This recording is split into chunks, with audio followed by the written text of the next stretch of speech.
So, can you hear me okay? From Sure. Can you turn it up a little bit? of course, right through it. Thank you. Oh, Yes, ma'am. well, I'm pretty sure that's his running again. Oh, so you'll be able to say it. There's some guy from Essex, and I don't even know his name.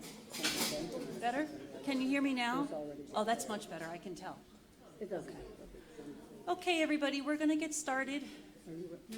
Welcome to the, I know the clock says, that clock's a little early. My phone says 6:46, so we're going to get started. Welcome to the February 3rd Town of Essex Select Board meeting and public hearing and joint meeting with the Village Trustees. Please join me for the Pledge of Allegiance. I pledge allegiance to the flag of the United States of America and to the republic for which it stands, one nation, under God, indivisible, with liberty and justice for all. Thank you. And for those legislators who are arriving, we have seating in the front for you. This is a very special night. We're going to have some good special guests. Our legislative delegation from Montpelier will be here this evening. They'll be arriving in dribs and drabs for later on in the agenda. So, first order of business, agenda additions or changes? None for this part? Okay. We're going to juggle things a little bit because of we have a huge agenda tonight. We have two public hearings. After the first public hearing, we're going to not adjourn the joint meeting with the trustees and have them join us. After the second public hearing, we're going to have the trustees join us up here. We will proceed with the joint meeting, and then we will go back to the select board meeting after that because the select board has additional business. So the first item on the agenda, is there anybody in the audience tonight that has anything to discuss with the select board on items that are not on the agenda? Ken, yes. Please come to the mic.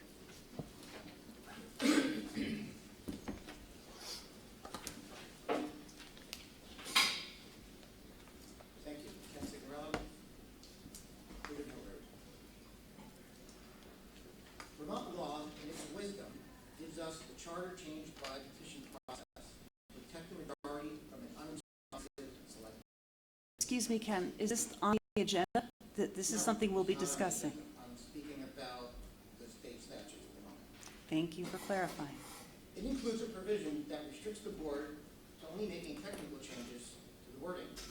Now, this to me indicates that the select board should carry out its statutory responsibilities while remaining scrupulously neutral throughout the process. After all, the intent of the statute is to make it possible to bypass the select board. Now, last week, to her credit, Chairperson Haney opened the public hearing for one such process and immediately said the select board would not be taking a position at that time. Instead, she took 5 positions. For 6 minutes, she cited 5 concerns. I'm sorry, Ken, but this is on the agenda, and you can speak about this when that time comes. Is there anyone else who has anything to say that is not on the agenda? That is what this portion of the meeting is for. Sir.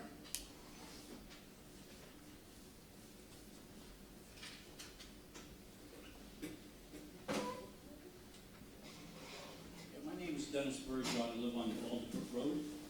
And my question is, was the budget allocated the $50,000 that the select board approved towards the additional merger for legal fees? Was that approved in our budget, which we voted on this past year? The select board and the trustees voted to hire that marketing firm, and the money was in the budget under trustees, or excuse me, the select board line item? I believe some of it came from fund balance, and I believe some of it was in the select board's other professional services. I'd have to double check with our finance director to figure out exactly how it was allocated. Thanks, Greg. Okay, the other question I have is, why did the town residents that pay taxes pay 78% towards that fee of the $65,000 for legal fees? It wasn't for marketing, it was for legal fees. So is marketing, I believe marketing is separate from this? Okay, so when you said the $50,000, I thought you were referring to our expense towards hiring a marketing research firm to help us with No. surveys and focus groups. So you're talking about something In different? January, the select board approved $65,000 extra for legal fees for the merger. 68% of that came from the town people's taxpayers' money of $50,700. You know what I mean? Yeah. Why does the town residents' tax money have to be spent in exaggeration of that amount of money for the total of the $65,000? Got it. That's my concern. Okay, so we allocated that funding because in the course of exploring whether or not to merge, we have been using professional services, primarily attorneys. And in the course of last year, we ran up to the total amount we allocated. And so we allocated additional funds this year because we know we're going to need more attorney consultation over the course of the next year. And where it comes from is all residents, it's from all taxpayer dollars. It's not isolating anybody's particular funding. Excuse me, Greg, did you want to add to that? Yeah, to speak to the 78-22% ratio, that's something that our finance department figured out. And it's based on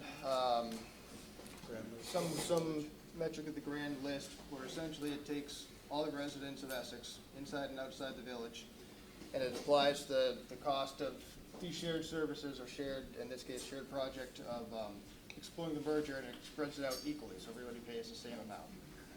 So you're saying that there's 48% in the village and there's 52% outside the village, and we end up paying 78%. You know what I mean? Why wasn't it split kind of like down the middle where everything else is going? It's because the residents pay towards the town budget, and they also pay towards the village budget. And this is a way of saying everybody pays the same amount. So as opposed to a village resident paying towards the village budget and the town budget for the same cost, it's a way to spread it out so everybody pays the same amount. I disagree with that.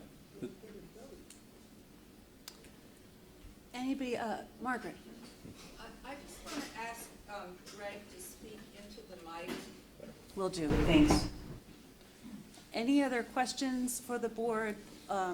Excuse me, oh, sir.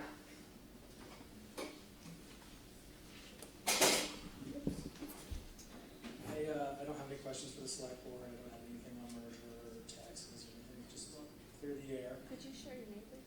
Oh, yeah, my name is Vincent Franco. You can call me Vince. Announcing my candidacy for the select board on the March ballot. Just wanted to introduce myself to all you folks and say hi. Some of you I know, some of you I don't. Thank you very much. Glad to have a face with the name. Nice to meet you, Vince. Thank you for running. Anybody else, items that are not on the agenda? Okay, we're going to move on. I'm going to open the public hearing on the 2021-2025 capital budget and 5-year plan. Greg, do you have any materials to share about that or up on the board?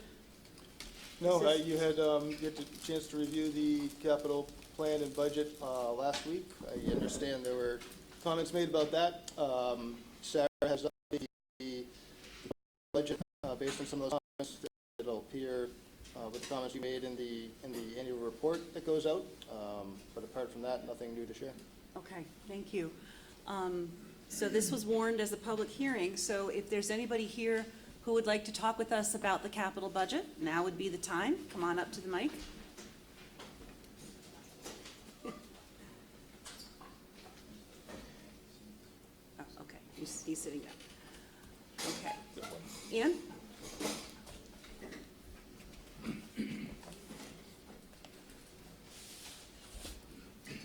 I'm not quite as tall as the other people. So my name is Ann Gray, and I'm from the Essex Community Historic Society. And we would like to thank you for your continued support of the restoration of the water tower at 4th and Allen, with bringing some additional money on each year's budget. And an FYI, we have applied for a grant through the National Preservation Trust for the water tower. It's kind of a long shot. It's for African American sites. So we're tying in the Buffalo Soldiers that were at the fort.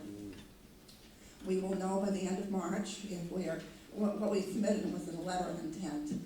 And we'll know by the end of March if we're invited to go further. So everybody keep their fingers crossed. Say going through prayers and stay tuned. And thank you very much for your work and the Historic Society. Good luck with the grant. Any other comments on the capital budget? Roads, sidewalks, buildings? Okay, hearing none, I'm going to close the public hearing on the capital budget and bring it back to the board. Board members, do you have any questions or comments? Nope. Okay. No. Hold on, just want to look at my, yeah. If you'd like to do a motion, that's fine. Oh, no, go ahead. Okay, I move we close the capital budget hearing. Second. All those in favor? Aye. And board members, do you have any discussion prior to our next business item? Wait, hold on. Do you have those?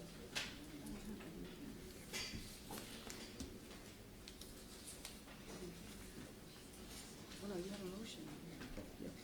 Why don't you go do the No, motion? that's not it. All right, now, we're voting to approve the capital budget. We just closed the hearing. Apologies for the technical difficulties. So we'll move on now to the next public hearing. Okay. So the second public hearing we're having this evening is to review and hear about the proposed Article 5, which is on the ballot for town meeting on March 3rd. And this is an opportunity for everyone to talk about this charter change that's proposed. You are welcome to talk about it in support of this charter change, and you are welcome to talk about it in opposition to change. And also on town meeting day, you have every right to vote either yes or no on this charter change. This is a public hearing, so the purpose of it is to hear your comments. The public hearing last week and tonight are the only two times the Select Board is going to have the opportunity to hear from the public on this subject, other than when individuals choose to email us or stop us at Hannaford's or whatever. So we really value this time to hear from as many of you as possible. And it's very important that we hear what everyone has to say. And we also are taking the opportunity to express our thoughts on the petition, the charter proposed, because it is now an official bill. Our responsibility on the board is to thoroughly investigate every proposal that comes to us. And we do that whenever anything is proposed to us. Often, we ask staff to do the investigations for us. Often we work with staff. Sometimes we will engage with expert advice as well. So last week I made a lengthy statement about concerns about the ballot article. And those were the results of investigations, research, concerns submitted by people, conversations. It was a long list, and it's because we are investigating this proposal in order to see what we have to do if it passes. If this passes on town meeting, we have to do it. So we have to do a lot of homework to figure out how to do it. And as we were doing that homework, we came across all sorts of things that we became concerned about. And so that was the source of what you heard me say last week. I have no other additional things to share, but other board members do, and so we'll talk about those too, as well as hearing from the public tonight. And we will discuss, the board will discuss this topic again next 2 weeks from now at our next board meeting on February 18th. We will discuss it amongst ourselves, and we will have a conversation. We will decide whether or not to take a position on the petition. we will decide whether or not to not say a word about it. But that is what this board is trying to do. Last week, we're trying to hear, we're trying to share with you what we've learned about how we might implement it if it passes, and this is our opportunity to hear from you and to share with you. Then we'll deliberate next meeting, and then we may not make any decisions, we may take a position. But I wanted you all to know that this is an open forum for everybody. Everybody will have the same amount of time to speak, and we will move on from there. So I also wanted to remind you, this is not a opportunity to decide whether or not to put this item on the ballot. It is on the ballot. The petition was gathered. We followed all the legal procedures. It is on the ballot.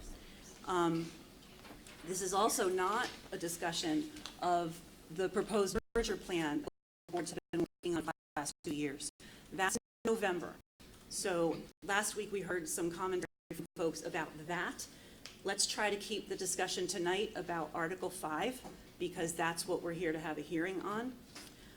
We're going to read aloud the proposed charter change so that everybody is familiar with it. Our select board will make a few comments, and then I'm going to ask for a show of hands of who wants to speak, and we will figure out how much time each person will have, and then the floor will be open. So with that, I'm going to ask Pat Murray to read aloud the charter, proposed charter language.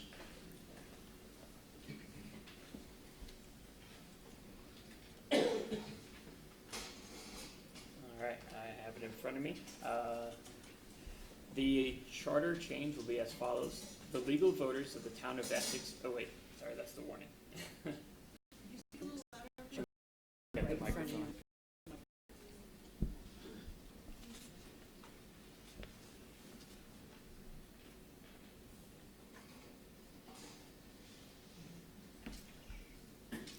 What page of the packet? I thought I had it, but that's the.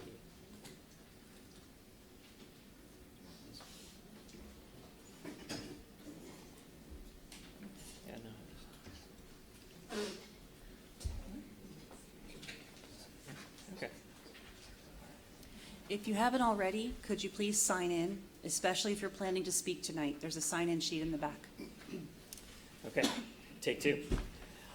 The legal voters of the town of Essex, Vermont are hereby notified and warned to meet at 7 p.m. on June 27th, 2020 and February 3rd, 2020 at Essex High School to Education Drive, Essex Junction to attend public hearings regarding the proposed amendments to the charter for the town of Essex as follows.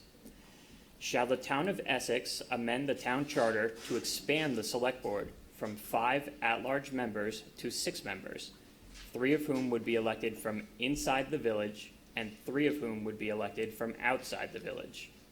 If approved, the charter language would change as follows. Chapter 2, Officers, Section 202, Selectmen, Number, Terms of Office, Election.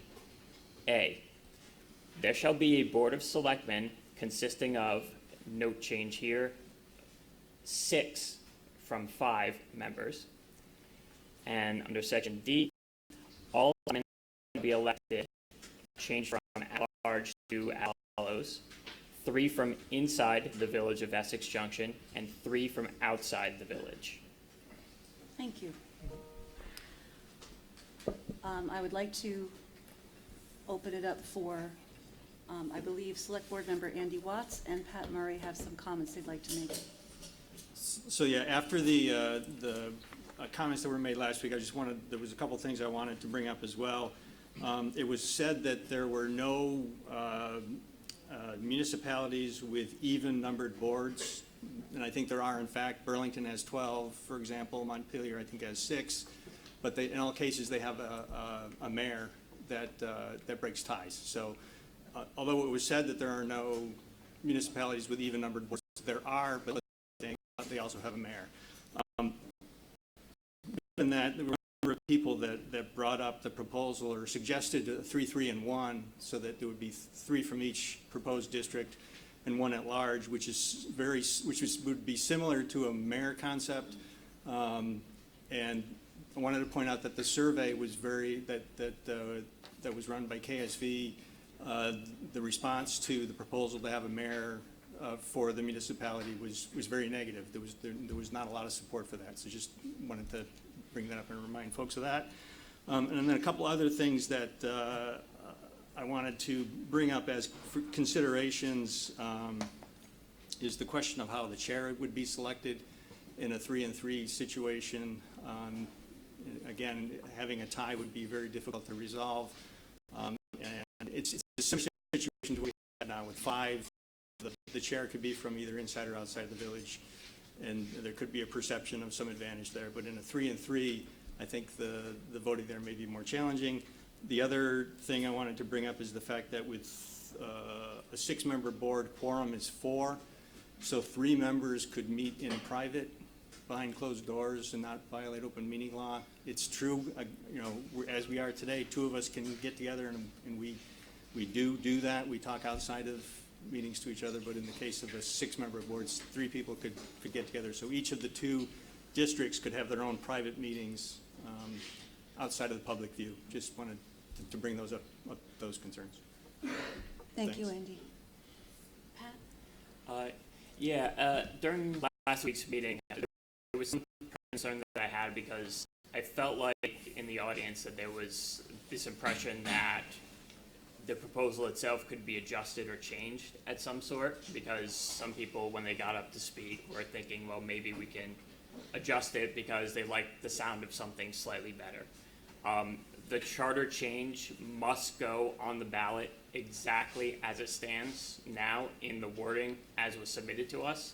There is no change. So if you don't like it exactly as is, that is what is being voted on town meeting day. It has to be the exact language as submitted.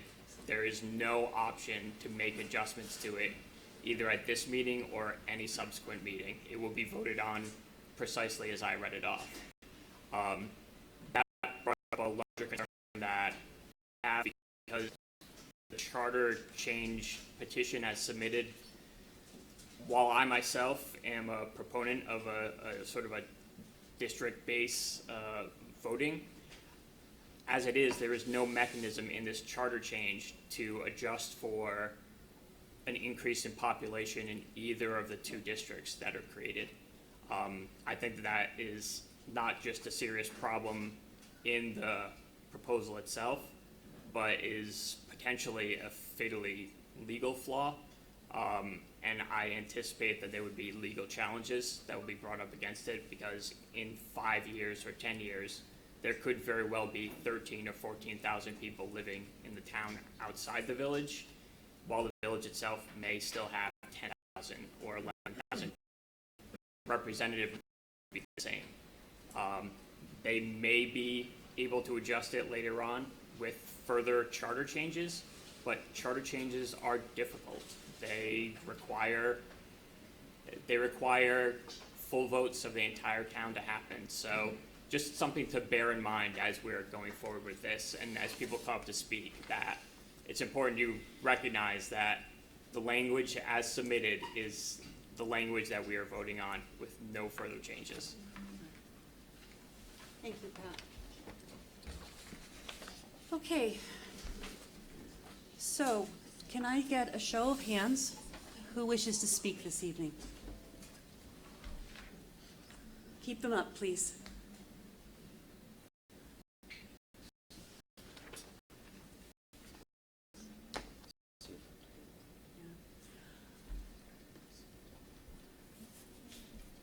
Okay, you can put your hands down. Thank you.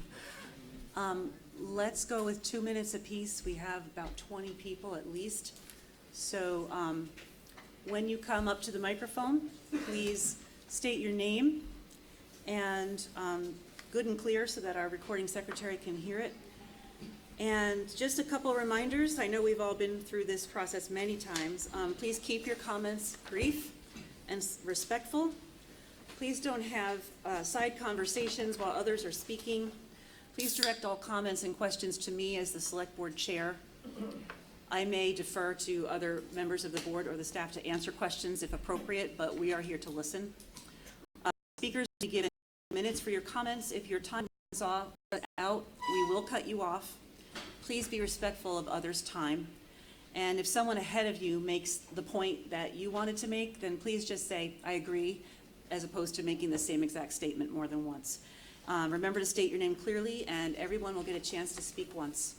Thank you very much, and who would ever like to speak first, please feel free to come up to the mic. Betsy Dunn, Town of Essex. Last week at the open hearing for the charter change, the chair of the select board used more than 6 minutes of public time to voice her concerns and concerns she obtained from the staff, fellow board members, and trustees. She claims that the public was not well informed. That is what these hearings are supposed to do, inform the public. She knows well a petition is not a vote. A petition allows the question to be presented to the voters for their consideration. It is the statutorily defined job of the select board to facilitate the voters being informed via notices and 2 public hearings regarding the charter change, which the statute requires them to hold. The opportunity to inform has in fact been curtailed by the select chair. Indeed, on January 18th, the chair sent a message to a staff member, Ann Janda, stating that people will be coming to the public hearings and will be asking us questions. Further, she wrote, how are we to answer them? It is clear that the select board's perspective is different from the originators of the charter change. In order for the voters of Essex to understand the rationale and motivations for the change, the board should have done 2 things. Allow the originators of the proposed charter change to be at the table to answer questions that the voters have, and or to be allowed time to present their motivations and findings regarding the proposed charter change. I respectfully ask for them to do this now. Thank you, Betsy. And just so that we're not in any doubt of the information Betsy shared, I was in receipt of a public records request last week, which requested the names of every single person I've spoken to or communicated with about the petition and the concerns I aired last week, and the contents of all of the conversations that I had with these people. So I produced a small number of emails to the town attorney. The town attorney reviewed them to make sure that none of them were violating public records exemptions. And those emails were all handed over to the petitioners, who were the same people who made the public records request. So I expect that you'll hear a lot of contents of emails tonight. So in case you're wondering what that means, that's what happened. Next. My name is Sarah Michelle Stoltz, and I disagree with Ms. Dunn. First, I want to say a huge thank you to all the elected officials for their time and effort making our community a better place. Thank you. In reflecting on my comments from last week, I want to speak about 3 things. One, I realize the additional problems now and divides this charter proposal causes, as would any proposal of a 3v3 board would. Therefore, I will not vote in favor of that structure. 2, for those in favor of that structure, I encourage them to think about what underlying problem you're trying to solve, because I don't hear any evidence supported with examples of any select board member ever who has not represented the entire town, regardless of where you all live or regardless of where we live. You were there to listen to all of our concerns, and you've done that. This board and past boards. 3rd, the proposed charter change is a waste of time and is insulting to me as a village and town resident. Had we merged in 2006 or before, think about all the savings we could have realized by now. This is an unfortunate loss in many, many ways, particularly economically, to the entire community. Instead, a minority of people, have created continued and unnecessary drama for selfish reasons. This undermines the benevolent actions of the current select board and trustee members. I propose we one community, one charter, one vote, and one board hearing all the needs within our community. I am in favor of an at-large board, whether it be 5 or 7 members. Thank you very much. Thank you.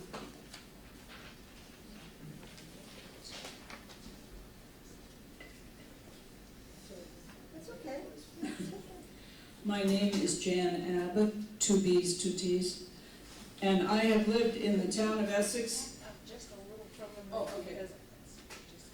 My name is Jan Abbott, and I have lived in the town of Essex as well as in the village for several decades. a small group in our community is promoting the same sort of divisiveness and discord that we are seeing on a national level, with equally unpleasant results. The proposed charter change is the latest example of this. In contrast, like our trustees and select board members, we should be working for unity, as we are one town. The village is nothing more than a taxing district created in another era, when the farmers farther out did not need off-site water and sewers or sidewalks and streetlights. This era is past. Residents are not exactly falling over themselves to run for the select board. I'm glad we have an exception.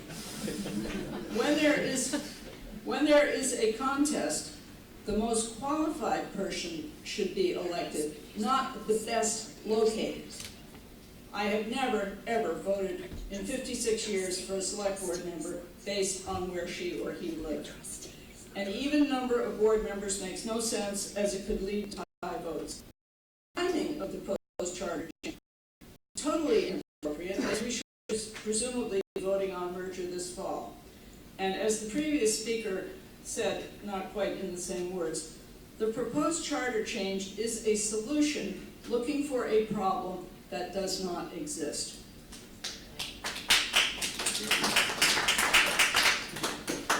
Next, please, Patty. Hi, Patty Davis.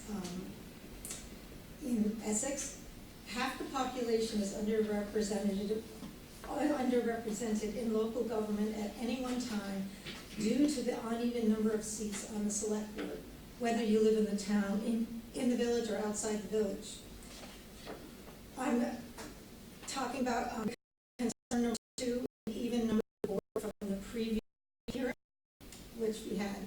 I feel it was wrong for the chair of the select board to introduce concerns about the charter change at the last public hearing.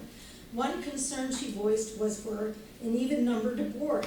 Yes, she did hear from one staff person, and apparently the four corners of Essex extend to Montpelier, because she heard from Ann Brown of Vermont League of Cities and Towns and Will Snelling from the Secretary of State's office.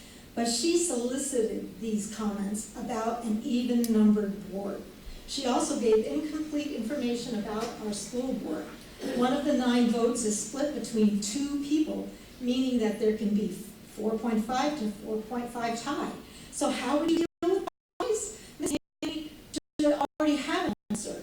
We ties now. What happens when one select board member is absent or recuses themselves, as one of ours does occasionally?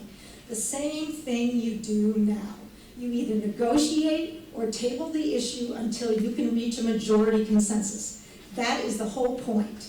If you can't, maybe more collaboration, listening to each other, including town outside the village people, is needed, or a different solution.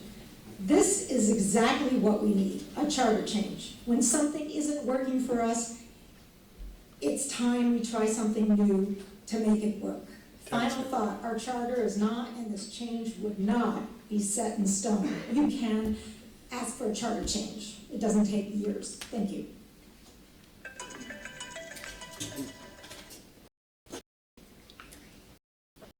Mary Post from Essex Town, and I have to say, I had all these things I was going to say, but I am astounded, absolutely astounded, that people are coming up here, and I know they're doing, what they believe, to say that we should be ashamed that we're practicing democracy. If people want to see something different than what's being offered, we have that right through the Constitution of the United States, although we seem to be going, in my opinion, the route of the way the country is going, where it's one person's way or the highway no matter what, and the Senate goes along with it.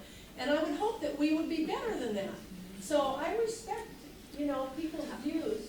I respect people's views if they don't agree with this tradition. But that's what this country's about, for crying out loud. Now, for the charter change itself, I was not here at the last meeting. But I was disappointed to hear, again, about how you took time at the beginning, because I feel like this whole process from the very beginning has not been transparent. I feel like we're on a train, boom, boom, boom, being pushed along. I think that there are a lot of us, and I was on that focus group, that want to have district representation. I don't really totally agree with this petition, but it's better than what we had. And I think that for those of us that want representation that's guaranteed, you know, not just by at large, I think that that's a valid thing to ask for. And I feel like there's respect for the people, and my 2 minutes are up. We get 2 minutes while you get newspaper articles. You get to spend all of our taxpayer money for all the marketing, and that's not right either. And some of us do not feel like we are being represented now. Thank you so much. Thank you, Mary. Next. Sir?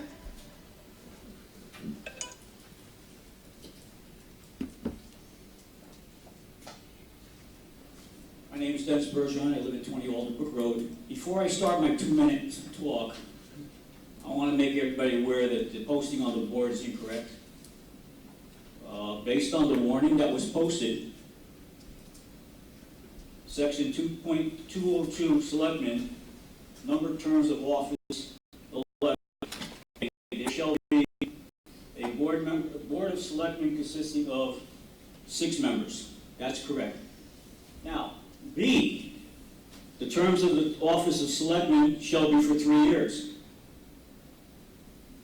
C, unless necessary to fill a vacancy, no more than 2 selectmen shall be selected by any annual meeting, notwithstanding terms of the presently elected selectmen shall not be modified by this section. So, you know, we're going down the same road we did with and I'm going to bring it up, the education, the recreation department. Wheeling and dealing behind closed doors. And then we talk to the board, can you bring this to the meeting? Nothing goes there. Same thing's happening here. We have a select board. We have 8 out of 10, including the trustees, looking to merge so that we can pay their bills. I live in the town. My street's the last street to be plowed on any given snow day, and I'll tell you what, we have to walk in the middle of the road with our animals because there's ice all over the place. Dealing with this proposal, you should leave it alone. Let the voters decide on town meeting day when we vote for it. Stop the wheeling and dealing behind the doors. To the trustees, in your opinion, I read some of the emails. I'm not happy. I'm not a happy camper with the select board we have. It's all weighted towards the village, you know, and you're taking our democracy away. Just let the voters vote for it, and then we go from there. As for the merger, that's going to be dead in the water when it comes to November. Thank you. Thank you. Next.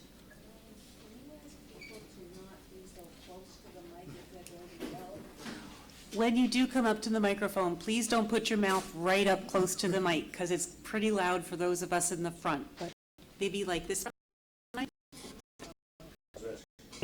That's perfect. Is that good? Paula, is that good? That's fine. Okay. Thank you. Brad Kinnison from Essex Town. The petition to change the composition of the select board from 5 members at large to 3 from the village and 3 from the town outside the village will be on the ballot March 3rd. The effect of this vote, if passed, necessitates a change to the town charter that must be approved by the legislature. 24 VSA 117-305 of the statutes define the process whereby voters have a say in their local government. To quote Abraham Lincoln in his Gettysburg Address, government of the people, by the people, for the people. This phrase is based on the premise that the people shall govern themselves through their democratically elected representatives. It is the people's government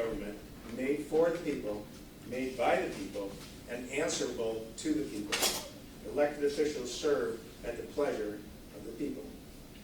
One author wrote, "If politicians believe that voters cannot be trusted with the truth, democracy is seriously at risk. For a democracy to function, it is essential that a government respects the people and takes them seriously." This vote, if passed, is the people's voice and should not be infringed. I call on our state representatives to expeditiously move this charter change through the Government Operations Committee and onto the floor of the legislature for an affirmative vote. To not validate the people's vote is to invalidate the very statute the legislature previously approved and would be a serious attack on the democratic process. Thank you. Thank you, Brad. Next.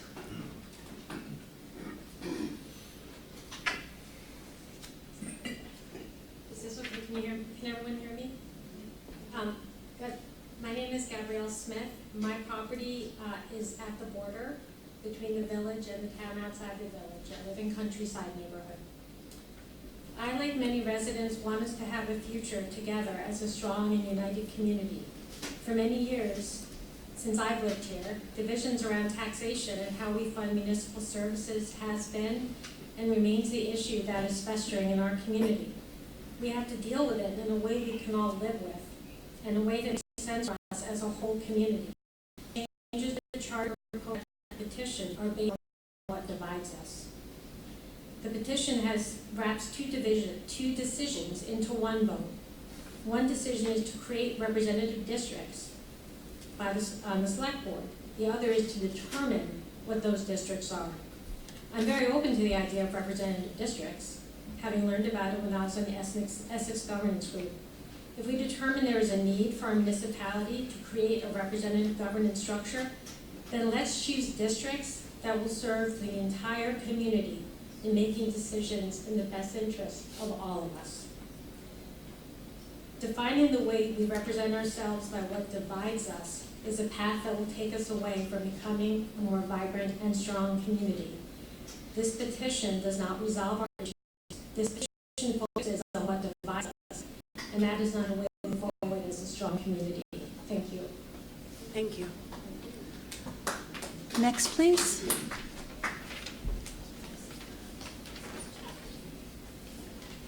Time for myself, but I'll be quick. My name is Carl Wormer. I live on Village, 24 Lincoln Street, and in the town, of course. When I moved here, when my family and I moved here in 1993, I didn't know town, village. I wasn't even sure I could vote at the first town meeting I attended. That all got resolved. Since then, I voted for merger, I voted for separation, I voted for select board members from the village, I voted for select board members from the town. The one thing I can say is this 3-and-3 proposal is designed to exacerbate the very differences we're trying to bring to an end. And if the perspective is, well, wait a second, we have 3-and-3 and we can have a good debate between the two sides. Just listen to the comments about the select board. I don't mean them are true, but they are mostly pretty nice. It's not an argument for 3 or 3. It's a dispute about what the select board did or did not do. So overall, I think we're just looking for more problems if we support this rather than less. Thanks. Thank you, Carl. Next, please.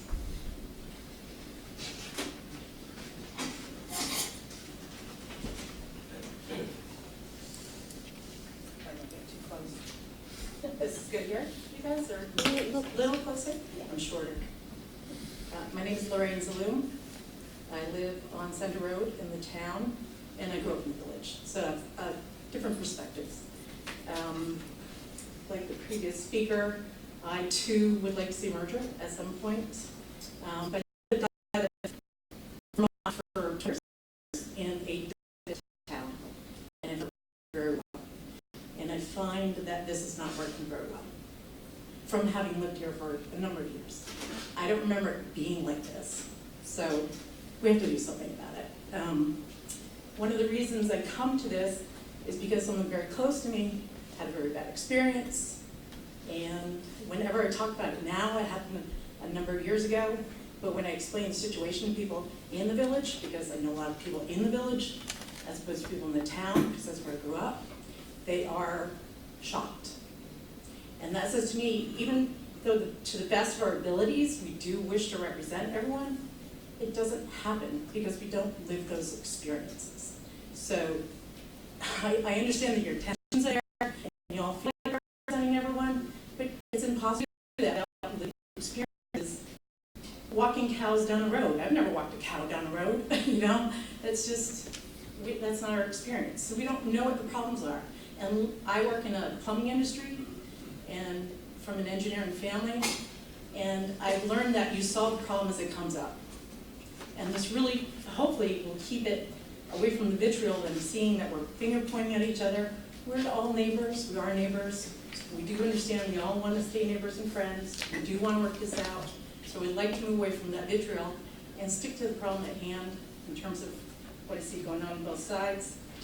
In terms of the petition, I do believe that given the number of voters that signed up for the petition, it is self-evident that we need to just by that petition alone.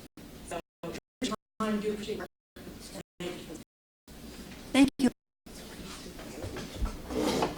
Who would like to speak next?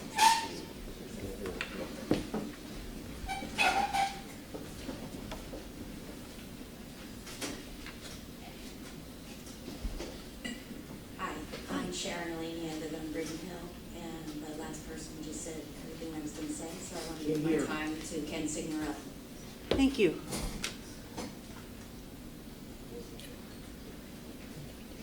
Please come on. Thank you.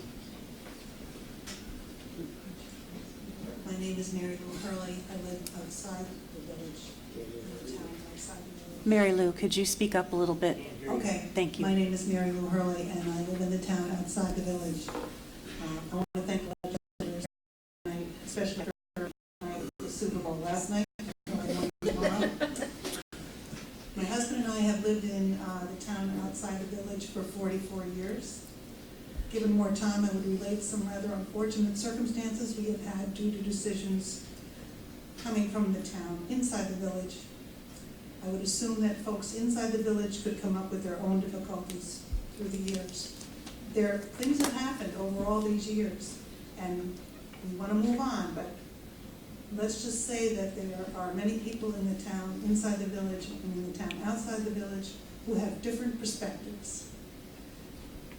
They did before, what they do now, they will continue to have different perspectives. This is not cause for excitement or concern for the future if the two places have equal representation on the board. The recent proposal by the select board and the village trustee seems very confusing and complicated to me. I don't see it as an improvement. 2 from each, 3 at large, then 5 to 7 years for them to develop a permanent model, or go back to the at-large system we had? Are you kidding me? It's crazy. I signed the petition, and a lot of people did.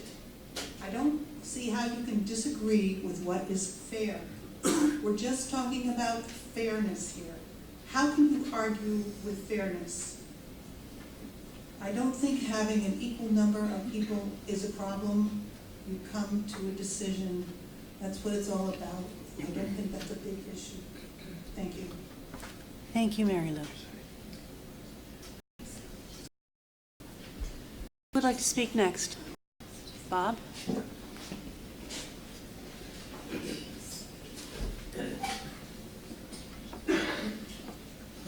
Bob Bates, excuse me, Bob Bates, town outside the village.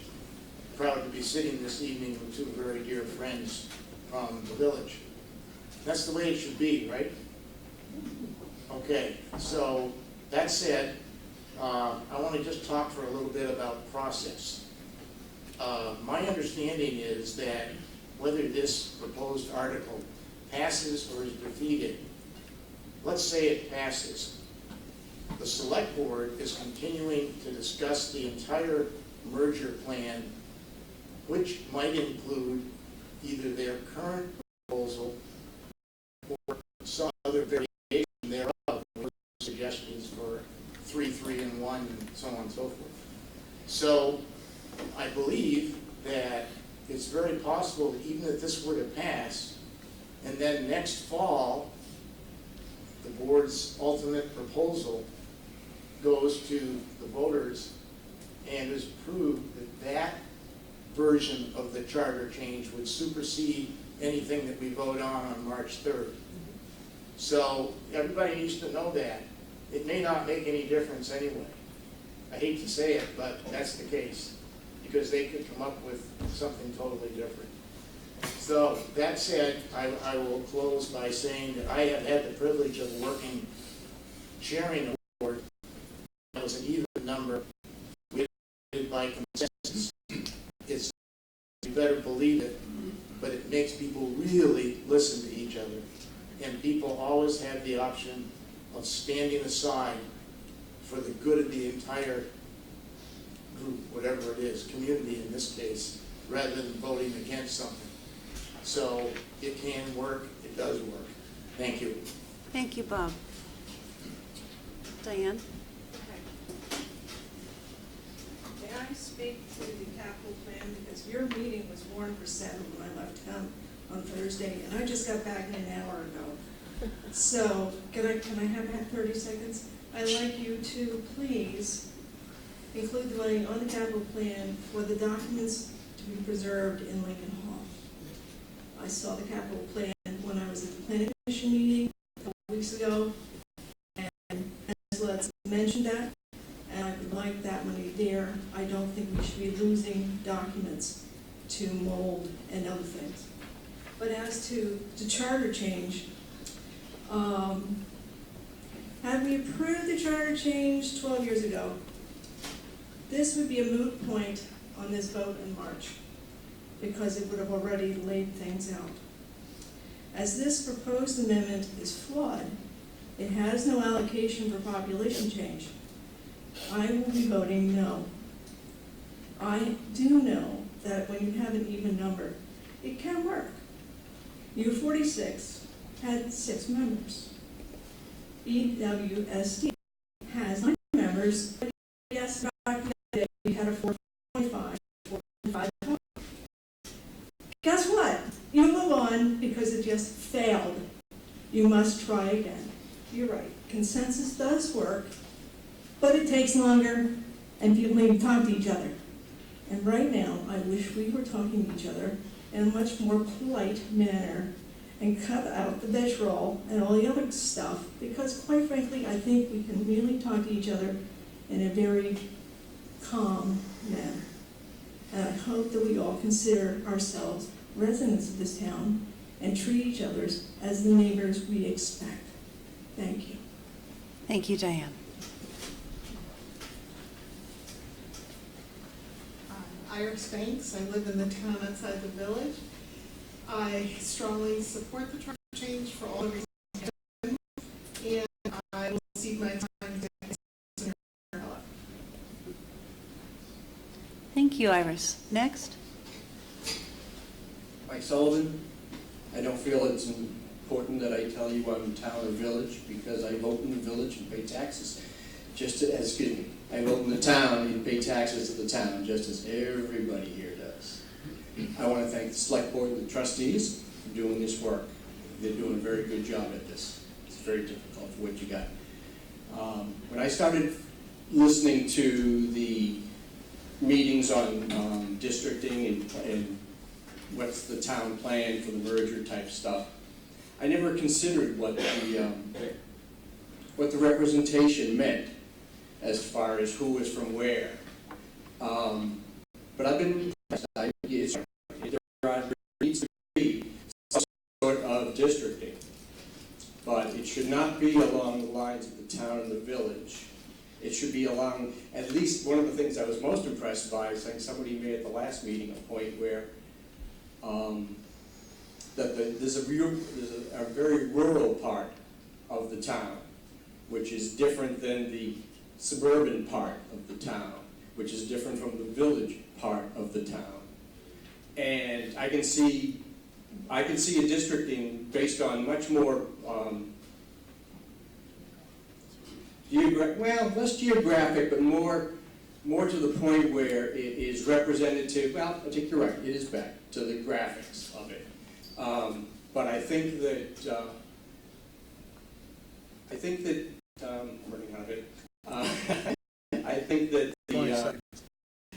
that the town, this petition is uneven, and as much as it balkanizes, it puts into place a permanent border which you will not be able to as easily redistrict properly out of.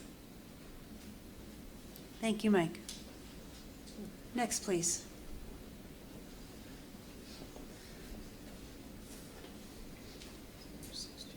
Good evening. I'm sorry I wasn't at the last meeting. I'm Tim German. I have lived here for 38 years. I've always lived in the village and the town. As many of you know, I'm a member of the Historical Society, so I both know and revere the histories of both the village and the town outside the village. Some people know that I'm a veteran of domestic wars from years past and all these discussions. As somebody who strongly has always felt that we should be one unified community, we made mistakes the last time, and I'm willing to say that. And as I listen tonight, I do oppose this particular proposal, but I do want to validate the fact that 1,000 people have said and have always felt a little queasy about equal representation. So even though I personally believe that if we just had at-large representation like every other town around here, and frankly, a lot of other organizations, that those distinguishing characteristics wouldn't be a problem with that. I recognize that there is one other saying, if you feel like you're not represented, I'm not going to change that view. What I would say, and I'll say more when we do have the merger thing, because you guys have done a great job on that, I would go even further. I think the last proposal did have 3, 3, and 1. I think we need to start out that way. I don't know that we'll end up that way, but I do think that we can bring this community together by doing that, by guaranteeing equal representation for both communities. I would much prefer to do it that way as part of a very comprehensive solution that also addresses the tax issues that are a concern of both people in the village and the town outside the village. And I think you've done a really good job with that. So a lot more to be said later, but I do want to validate the feelings that people have here, and I think there's a good way. Let's get it right this time. We can get everything right. I think we can. Thank you, Tim. Who would like to speak next? Ken. So 2 of your fellow neighbors have ceded their time to you, so that gives you a total of 6 minutes. I only wish I had known you were going to do that. I would have better prepared. So I'll have to add up a little bit here. And then as you've set it to 6? So, you know, folks, we're fortunate that we're at a point in time, which is rare. It just so happens that 2 districts that we all recognize and know happen to have almost the same population. This does not have to remain the districts that we might use.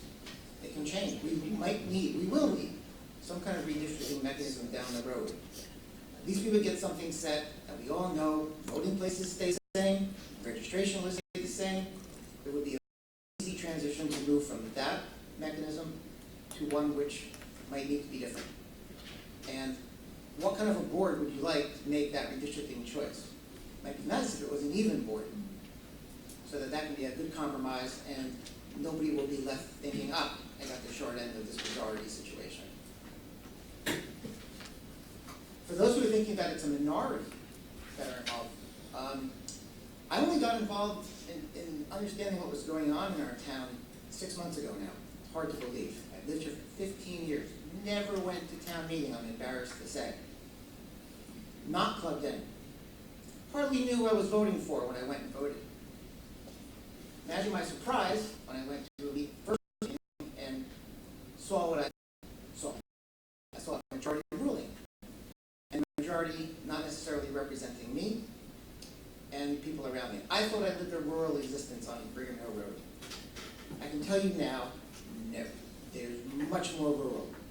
I've been to the far corners of the town now, and yeah, it's an awakening. Our town is so diverse. It's incredible. From the city to, really nearly off the grid. There probably is some off the grid houses that are very rural. Their needs for services, they're purposely living like that for low demand on services, and so they can pay low taxes. That's why they're living that way. because our town is so diverse, we need a mechanism where one can't dominate the other. That's not concept. That's why I came up with this idea. If we can have 3 and 3, yes, there'll be forced negotiation. That's something that I think we really need to have. This is not, for me, believe me, barely plugged into politics.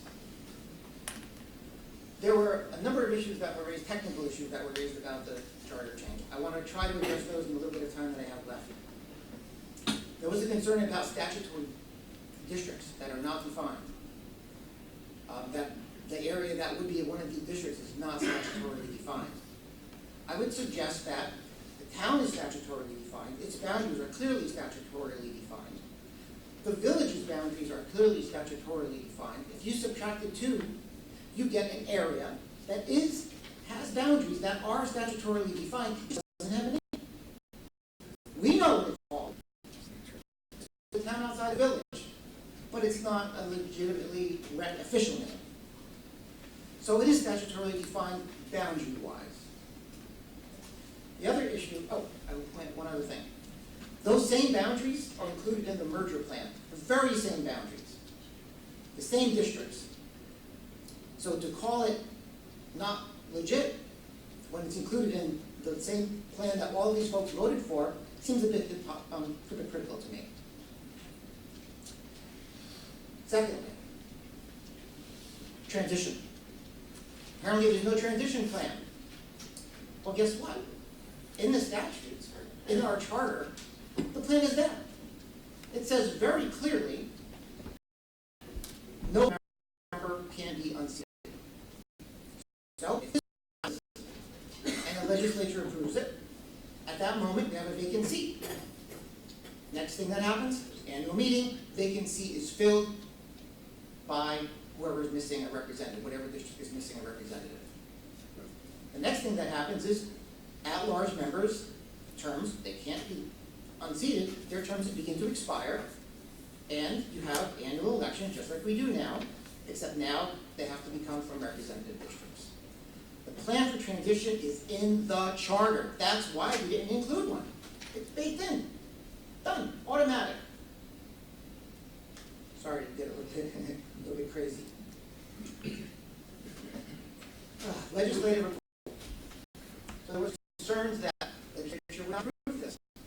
For various reasons, the boundaries, I work that there are statutorily defined boundaries. The transition plan, there is. 6 is a number, like 5. And if 1 is missing, you have 4. That happens a lot. We have one select board member that has to recuse himself from time to time. I hope they have a plan for dealing with ties. If we have 6, there might be more ties. We need more ties. People need to talk to each other, come up with an arrangement that everybody can live with, instead of one side trying to force it down the other. 30 seconds, Ken. Thank you. So should the legislature decide, and this, well, first of all, if this passes, I pray it will, the legislature subcommittee will have it in their hands. I pray that they have a hearing, at least one, where we can come and talk to them and explain to them why our special situation needs a special solution. We will be the one town to go where no town has gone before. Sorry about Roland Shannon.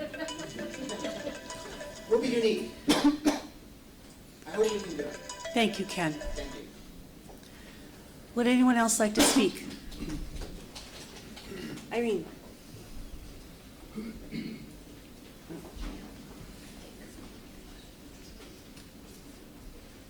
you, Irene Runner, Town Outside the Village. Can you hear me? Look closer.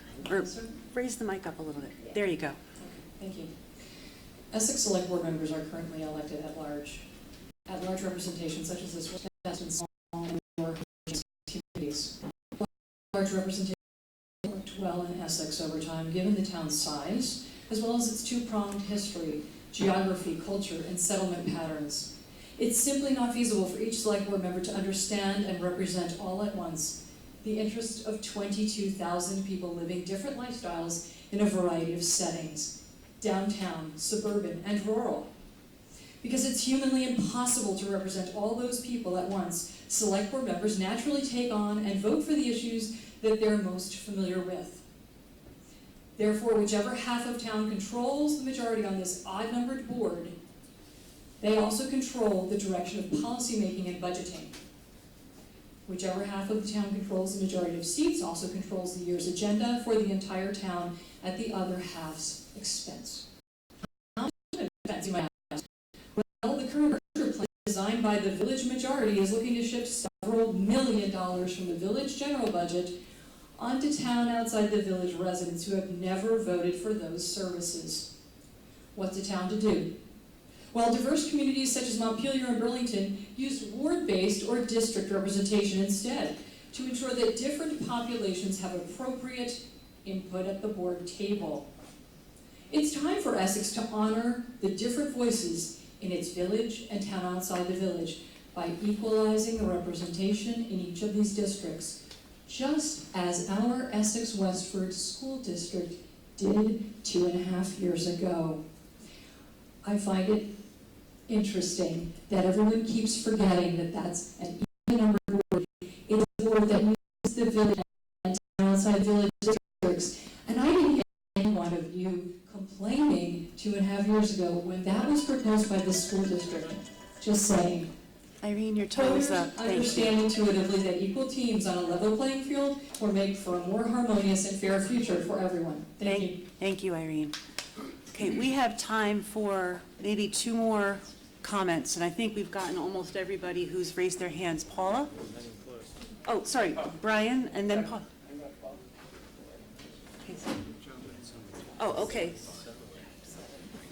Okay. We'll keep going. I see several hands here, so please go ahead. Hi there, I won't take 2 minutes. My name's Elizabeth Dunbar. I was just wondering, I believe that this charter submission, I've been pretty recently, it hasn't been making a long, and I was wondering what the date of the submission was. Oh, I believe it was December 19th. December 19th? Yeah. So pretty quick then? Yeah, there's statute that requires when a petition is submitted, you have to file, prepare everything in a certain amount of days and hold the hearings in a certain amount of time so that it can get on the town meeting ballot. So if this is what's right now, it can be changed in the future pretty quickly then? Yeah. Yeah, okay, thanks. You're welcome. I think Brian was next, and then Paula.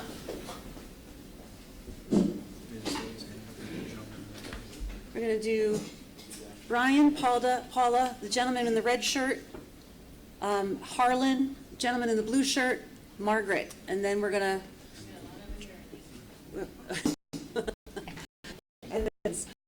Okay, Brian.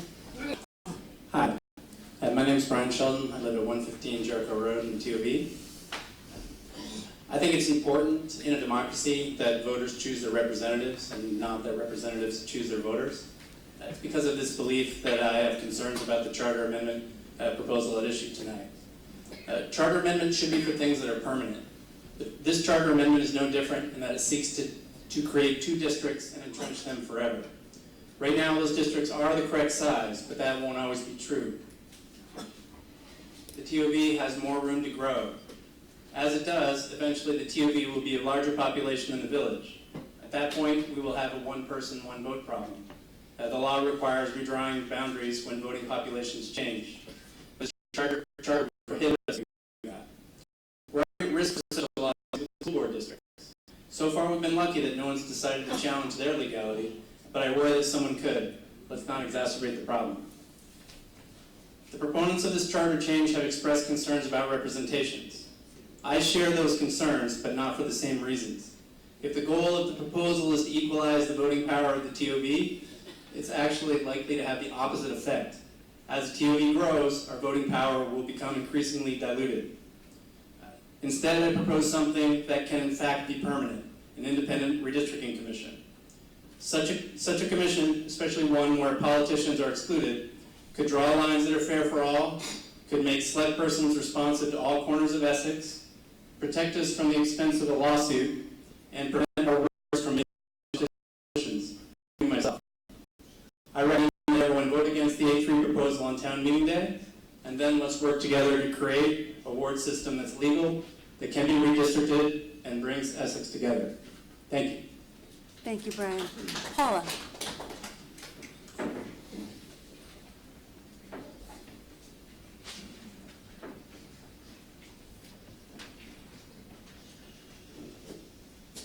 I think we all know that on occasion, somebody runs for office that almost everybody, or at least everybody in that district, might think was probably not appropriate to run.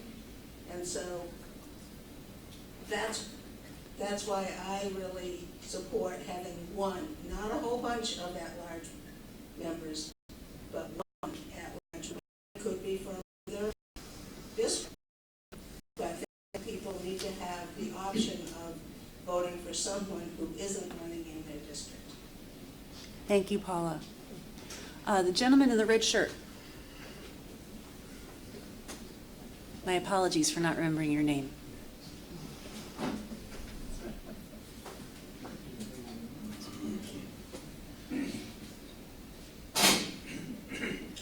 I'm Paul Austin, and I live in the town. Excuse me. I'm beginning to get lost as to all the proposals, the variations of the theme, and what most likely is going to happen. So I will keep my comments kind of general. I've listened to people saying they lived here a long time, here 55 years. You've named it, I've seen it. In terms of whether or not we remain as a village and town, the board in the village, of course, is selected totally by the village, as it should be. But when it comes to the town, it ought to be 50-50. I do think, from my experience, that 3 and 3 really works well because you have to negotiate. And some items that are so contentious, they probably shouldn't go forward anyways. So I'm not worried about the 3-3 and 1 and you get tied up. You have to work together. I think the key problem, I hear about boundaries. You know, the often quoted line from Robert Frost was, good fences make good neighbors. The issue isn't there's a dotted line that we kind of separate and there's contention. The fundamental issue is, are we paying fair tax for what we receive from the town? Now, I know I'm repeating myself, but years ago, that was the very reason the village got its charter. It has special tax privileges. It brings in money that it does not share with the town. And with that money, they can build larger water slides. I don't mean to sound, I'm not trying to be sarcastic, but the point is there are unique needs they have that this poor guy on the other extension of the town doesn't have. And he doesn't have the salary to match the taxes. And I do challenge those that really want to merge to take a look at the charter and see what you've now got. And not for the convenience of the moment. If I lived in the village, which I do not, I'm not so sure I'd want to merge with the options that I've got. It's just, if you want to spend more money, you do own the building. Thank you, Paul. Your time is up. I've lost track of who was next. Was it, sir?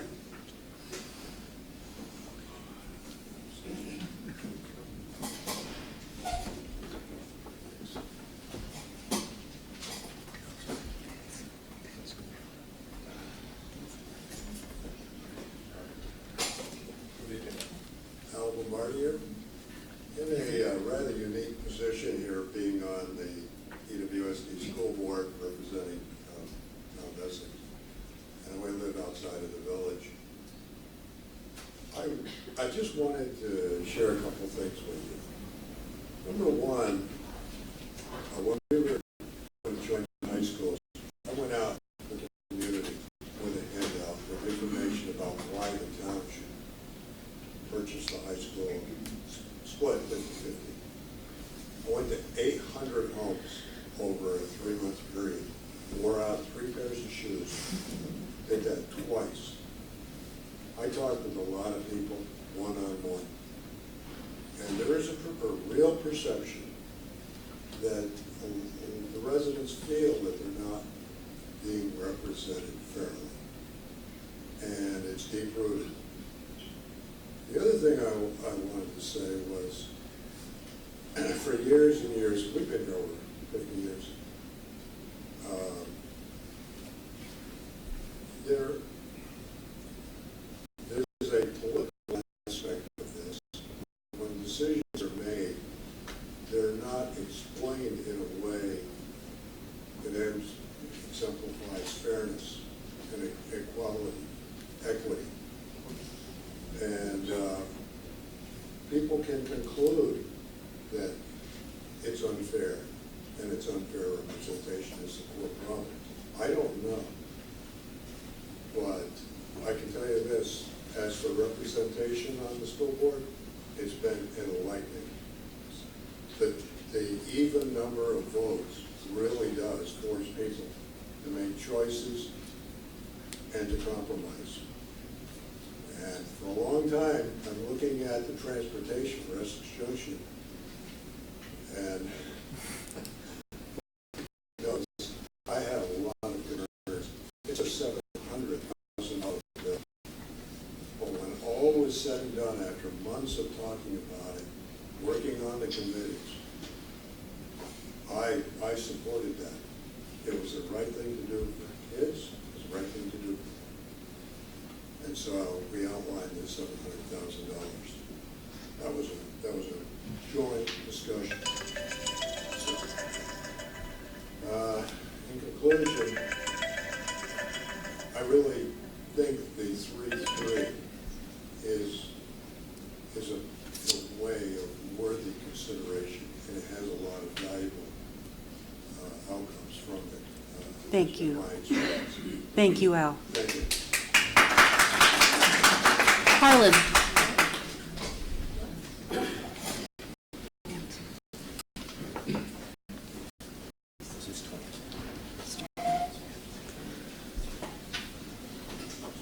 Hi, my name is Harlan Smith. I live within the village. Had the petitioner showed up at my house, I would have signed it, just so everybody knows. A gentleman here at the last meeting said, makes sense, sounds good. No, that's fair. Fair? That's right, fair. Fair. Stand corrected. So I would have signed it, because my first reaction when I first saw it was absolutely, it does. It makes sense, sounds fair. And I am not opposed to an even board. My problem with this is I still feel like it's not incomplete. It doesn't answer enough questions. And I've been told by several people that, well, we can figure that out after we pass it. One of the mottos I live by is, why is there never enough time to do the job right, but always enough time to do it over? So I would be more than willing to do a 6-member board, but I want a complete charter proposal. I don't want to have to do this over again. So I'm going to vote no. Thank you. So we've had 25 people. I think, and Margaret, I think you were the next one, but we have, is there like? Vince? Okay, so Vince, the gentleman with your hand up, thank you, and Margaret, and then we're going to need to wrap it up.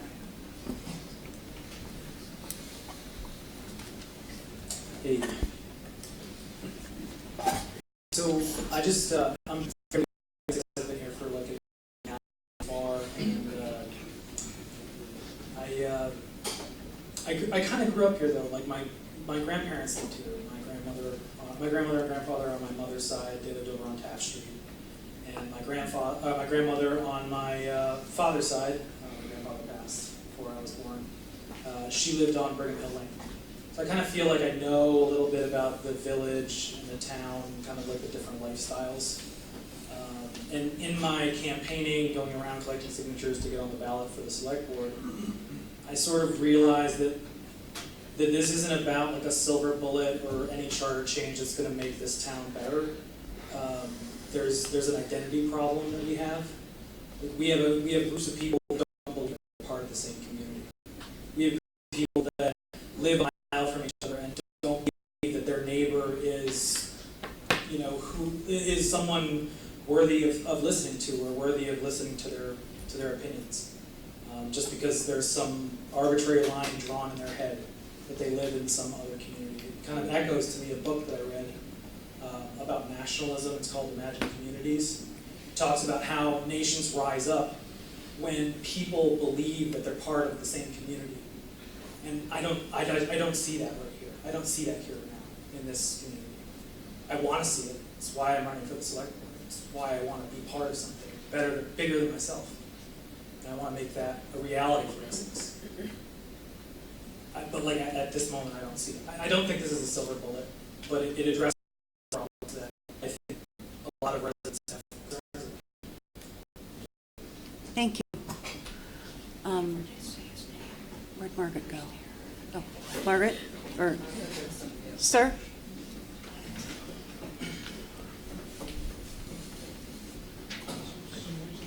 Margaret? You want to wait? You want to wait over there? Well.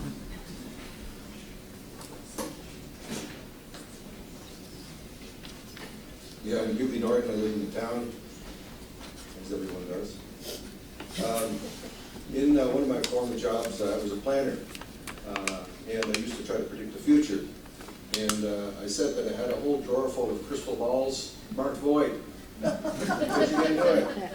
But I had another one on the desk, and I was still trying to do it, okay?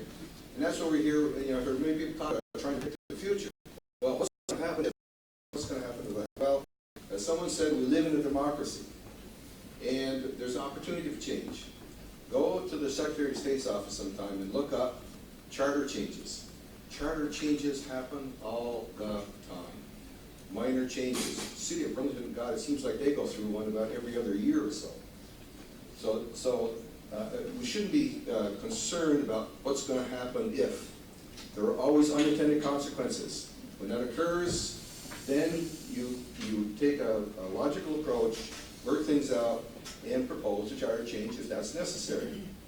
I do echo Brad Kennison's comments that it's important that once there's a decision made, that there needs to be appropriate advocacy for that. I know representatives need to do that.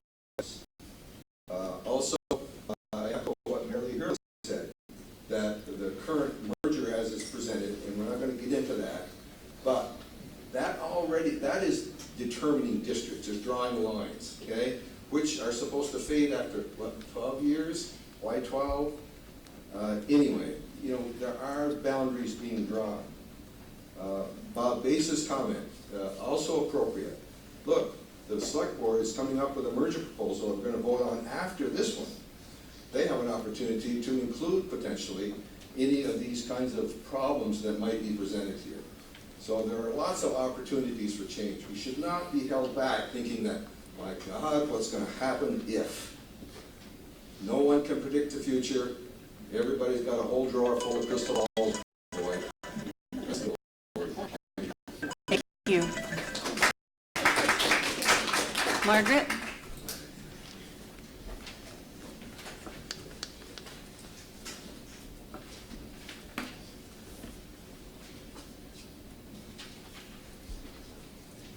Vertically challenged. Margaret Smith, town outside the village. Two points. One is that, one is that the current board has 3 members from the Junction and 2 from the town outside the village. When they meet with the village prudential committee, there are 8 people at the table from the Junction and 2 from the town, which is highly unbalanced in my opinion. They're putting together a merger proposal that sets up a board with 2 people from the town and 2 people from the village and 3 at large. Now, that could wind up with 5 people from the village, or the other way around, and those people have the option of modifying the proposal any way they want. So, that doesn't feel quite fair to me somehow. The other thing that, I don't know if everybody's been following this, but the merger proposal that's coming up increases taxes in the town outside the village by $49. Is that right? Or $41, something, every year, on top, compounding every year. So the first year, so many dollars, and the next year, that plus another 49. So that by the time they get done with the merger process, in years, you will be paying a minimum of $300 average for taxes. Thank you. Did I have About 30 seconds. Can I give that to Irene if she wants it? I,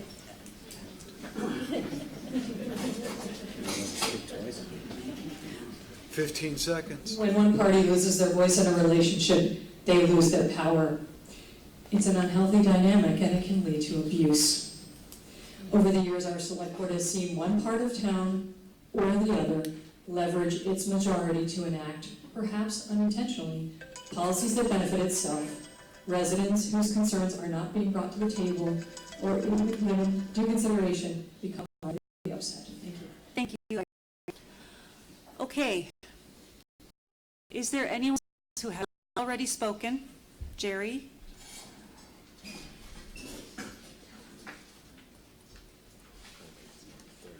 Okay.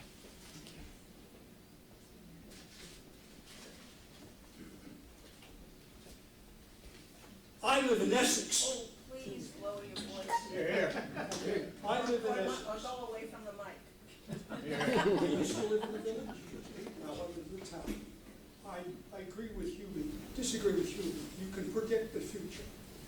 If you live out in the woods somewhere, and if you have a field nearby, if you don't own it, it's going to have a house in it in 20 years. We are going to become a suburban community.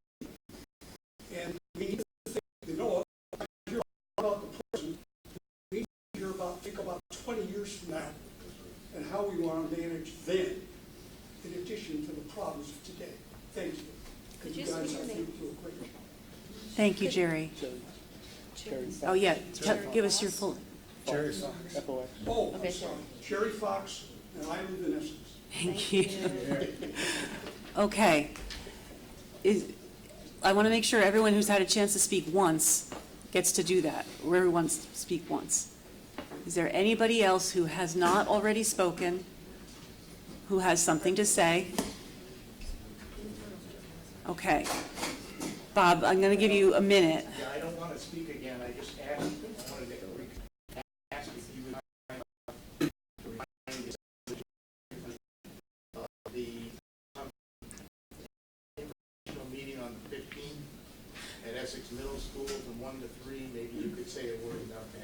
Absolutely. Thank you for reminding me. There will be the first of many to come outreach meetings where select board and trustee members will be talking about the proposed merger plan. February 15th, 1 to 3, Essex Middle School. So that's coming. You'll see Front Porch Forum about it. You'll see it on Facebook. But it's getting time to wrap up the hearing unless anybody else. Dan, do you want to come talk?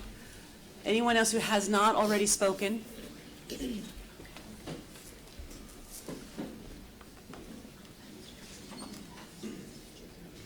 Dan Karen, as Junction.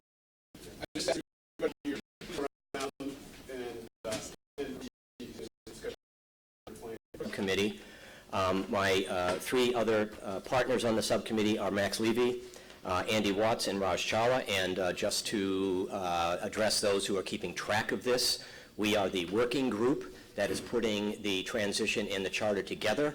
And I will make a note that I live in the village, Raj lives in the village, Max lives in the town outside the village, Andy Watts lives in the town outside the village. So we have kind of a town-village balance. That's the core nucleus of the group that's putting the transition charter together. Hey, Andy. Sure. Okay. Next slide here.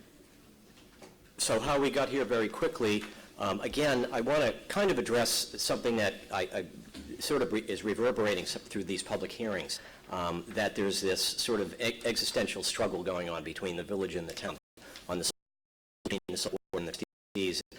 For one, I'm kind of baffled. I'm fascinated to hear about it. But I think from our perspective, we've been working pretty closely together for the last 7 years.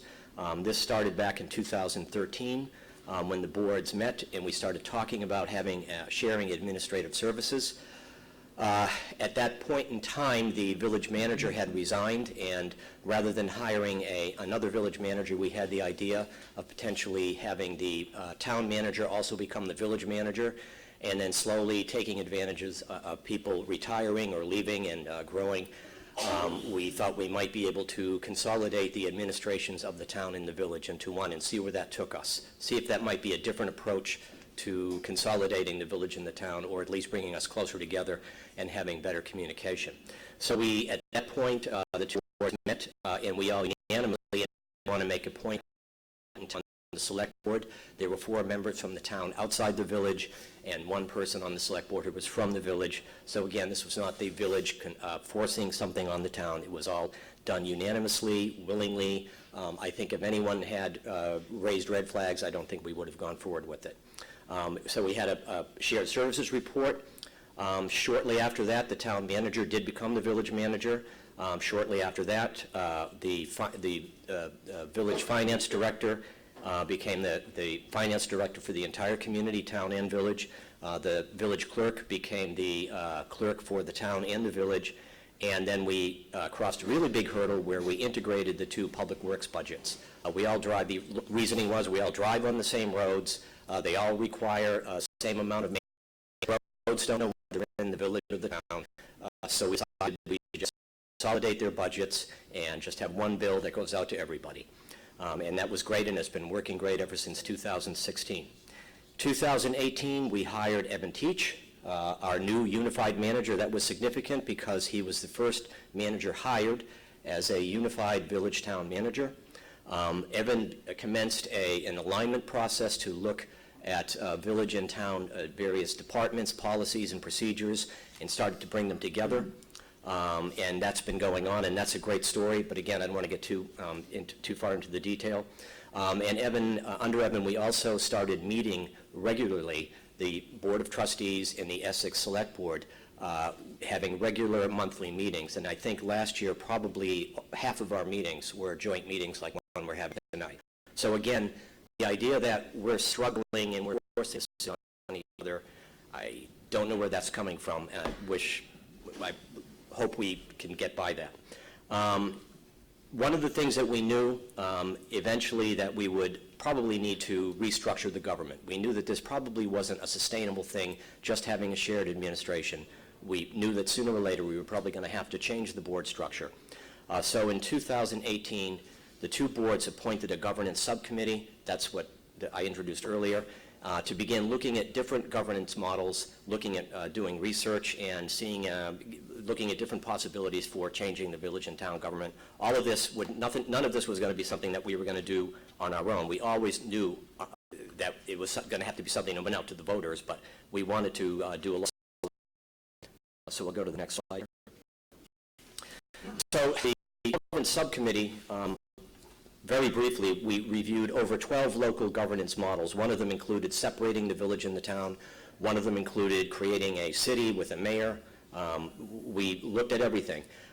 We ranked all the different models. We had 17 criteria that included things like impacts on public safety, equal representation, economic sustainability, ease of public participation, and tax equity.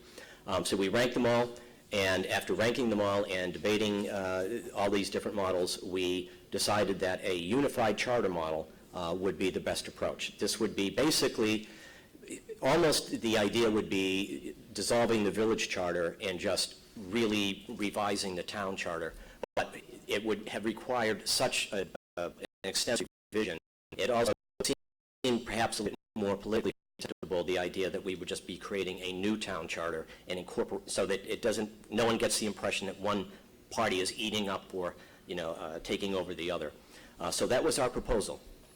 And then shortly after that, the joint boards, the trustees and the select board authorized us. They can't approve a charter, they can't approve anything like that, but they authorized the subcommittee to continue working on a unified charter. So we'll go to the next slide here. The key challenges, I think this has come up before, and probably from the previous public hearings, we know that we have representation as a hot issue. The other issue, of course, is the integrating the town and village operating budgets without an unacceptable increase in the town outside the village. I'm just going to pick a side here. I do agree the village does tax itself to buy water slides, and we did buy ourselves a water slide. We also tax ourselves to buy the pool that the water slide is in. We tax ourselves to pay for the park and the park buildings. One of those buildings now houses the Essex Town Recreation Department. We tax ourselves to pay for the sidewalks and the streets and all the other sidewalks and streets in the village, along with the fire department, the library. In short, we tax ourselves to pay for all the same municipal services that other communities around Chittenden County have. But the difference, of course, is that we're also town citizens, and we pay taxes to the town to help pay for those services in the town. Now, you say, well, why doesn't the village just become independent? What's going on? Look at the total operating budget for this entire county. The town is roughly around $15 million. The village is about $3.3 million, so slightly over $18 million. If we look at our total expenditures, and you base the idea of should we separate or merge on that, are we more joined by what we share or what separates us? And we are clearly much more joined at the hip by what we share. For example, the biggest bill is the police department.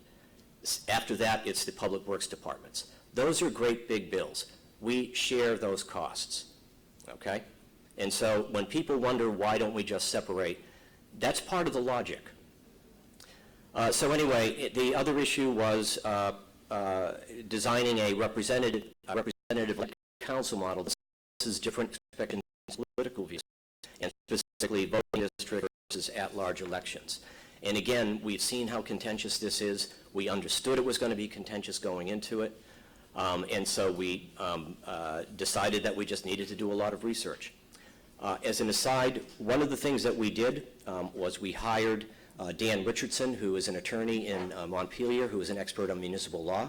He advised the governance subcommittee. The other thing we did is that we hired Kelleher, Sametz & Voke, a marketing company in Burlington that has done some work for government and nonprofits. We asked them to help us design a survey. The survey to get a general sense of people's feelings about merger, people's feelings about what kind of government structure they wanted to see, people's feelings about how we might want to integrate taxes. I just go a little bit more about the survey because it's been controversial here. When we put the survey together, we knew we had to balance brevity with thoroughness, okay? We couldn't ask every single permutation of every question we could think of. If we couldn't ask people to sit down and take a 45-minute or 1-hour survey, or our response rate would have gone right down. On the other hand, we wanted to get some answers to questions. So we sort of knew all along that a lot of people were going to want to send us a message through the survey, and if we didn't ask the right question, they were going to be frustrated. But unfortunately, we had to just leave some questions out. So we took the survey, and we had a great response. We had over 800 people that sort of just about split 50-50 between the village and the town. And so those were, that was a pretty big piece of information that came back to us and informed us about about reputation, what was on minds. And really, we understood, and we've been criticized that, well, we didn't understand the details of the survey. No, what we saw and we wanted to look at were trends. And one of the trends we looked at is a lot of people liked at-large voting. A lot of people wanted to see district voting. There was not one specific model that clearly was head and shoulders above everything else. So, next slide. So to go back to generally what we're looking at right now in the charter is, besides the permanent component of the charter, is to have a transitional phase of the charter that will help transition from our two-government, two-board structure into a permanent structure. For 5 years, there will be a 7-member board. This is something we're proposing, and this could be a 7-member board with 2 town seats, 2 village seats, and 3 at-large seats. And it would be up to this board to develop a permanent model that could be any combination of the above. Also, during the first 5 years, we would organize town and village departments, building codes, municipal plans, ordinances, and so forth. The slightly controversial piece of this is what happens in the first 12 years. Now, if you think of going back to incorporating the village's general fund budget into the town, if we did that all at once, folks, the average home in the town outside the village would see something on the order of a 24 to 25% tax increase. which I think in any reasonable person's mind is unacceptable. So it's the idea of phase this in. And this is not a new idea. When IBM decided it was no longer going to pay the town and the village a machinery and equipment tax, rather than take it out all at once, it phased it down over 14 years. It was rough. I was on the board for a lot of those years, and each year we had to have a $120,000 bite come out of our budget. But it was far better than losing. I can remember that the village was getting something like 2.5, and the town was getting about $2.8 million that year. So it would have been huge. So phasing in, that was the idea that occurred to us, that we might be able to phase in the reconciliation of the town and the village costs over 12 years. One of the things that this does is by phasing it in, it takes advantage of growth. So in other words, the town and the village are growing. The wealthier, the larger your tax base gets, the more of the cost can get spread around. So it's not, you're not hitting individual homeowners as much. And we can talk about this a little bit more. So we'll just go to the next slide here. So to get to the representation piece, why a 7-member board with 2 town, 2 village, and 3 at large? First of all, it's an odd number of members avoids deadlock. Second, it balances the wishes of those favoring voting districts versus those favoring at-large voting. It addresses the concerns that we heard in the survey that some parts of the community could be marginalized. Particularly, we've heard of the more rural areas of Essex. It'd be hard for them to get a representative, so it's better. We want to have a couple of fixed seats on the new merged board, so we can kind of make sure that at least we get here. The 2+2 district, it also gives you, make sure that you have some diversity. It is possible if you had all at large, you could only get all town or all village voters. So we wanted to build in some diversity in this transitional phase. The 3 at large component, however, embodies the idea that board members represent the entire community. It is, we all like to say when we're elected, we represent the entire community, but when only half of the community is voting for you, it's kind of hard to say that. So it kind of balances that. Lastly, we had asked the senior analyst for KSV to give us his assessment of what the survey was saying about representation. And he came up with he came up with the same idea. He came up with the same result, that some kind of a hybrid mix of at-large and district might be the best way to go. So go to the next slide.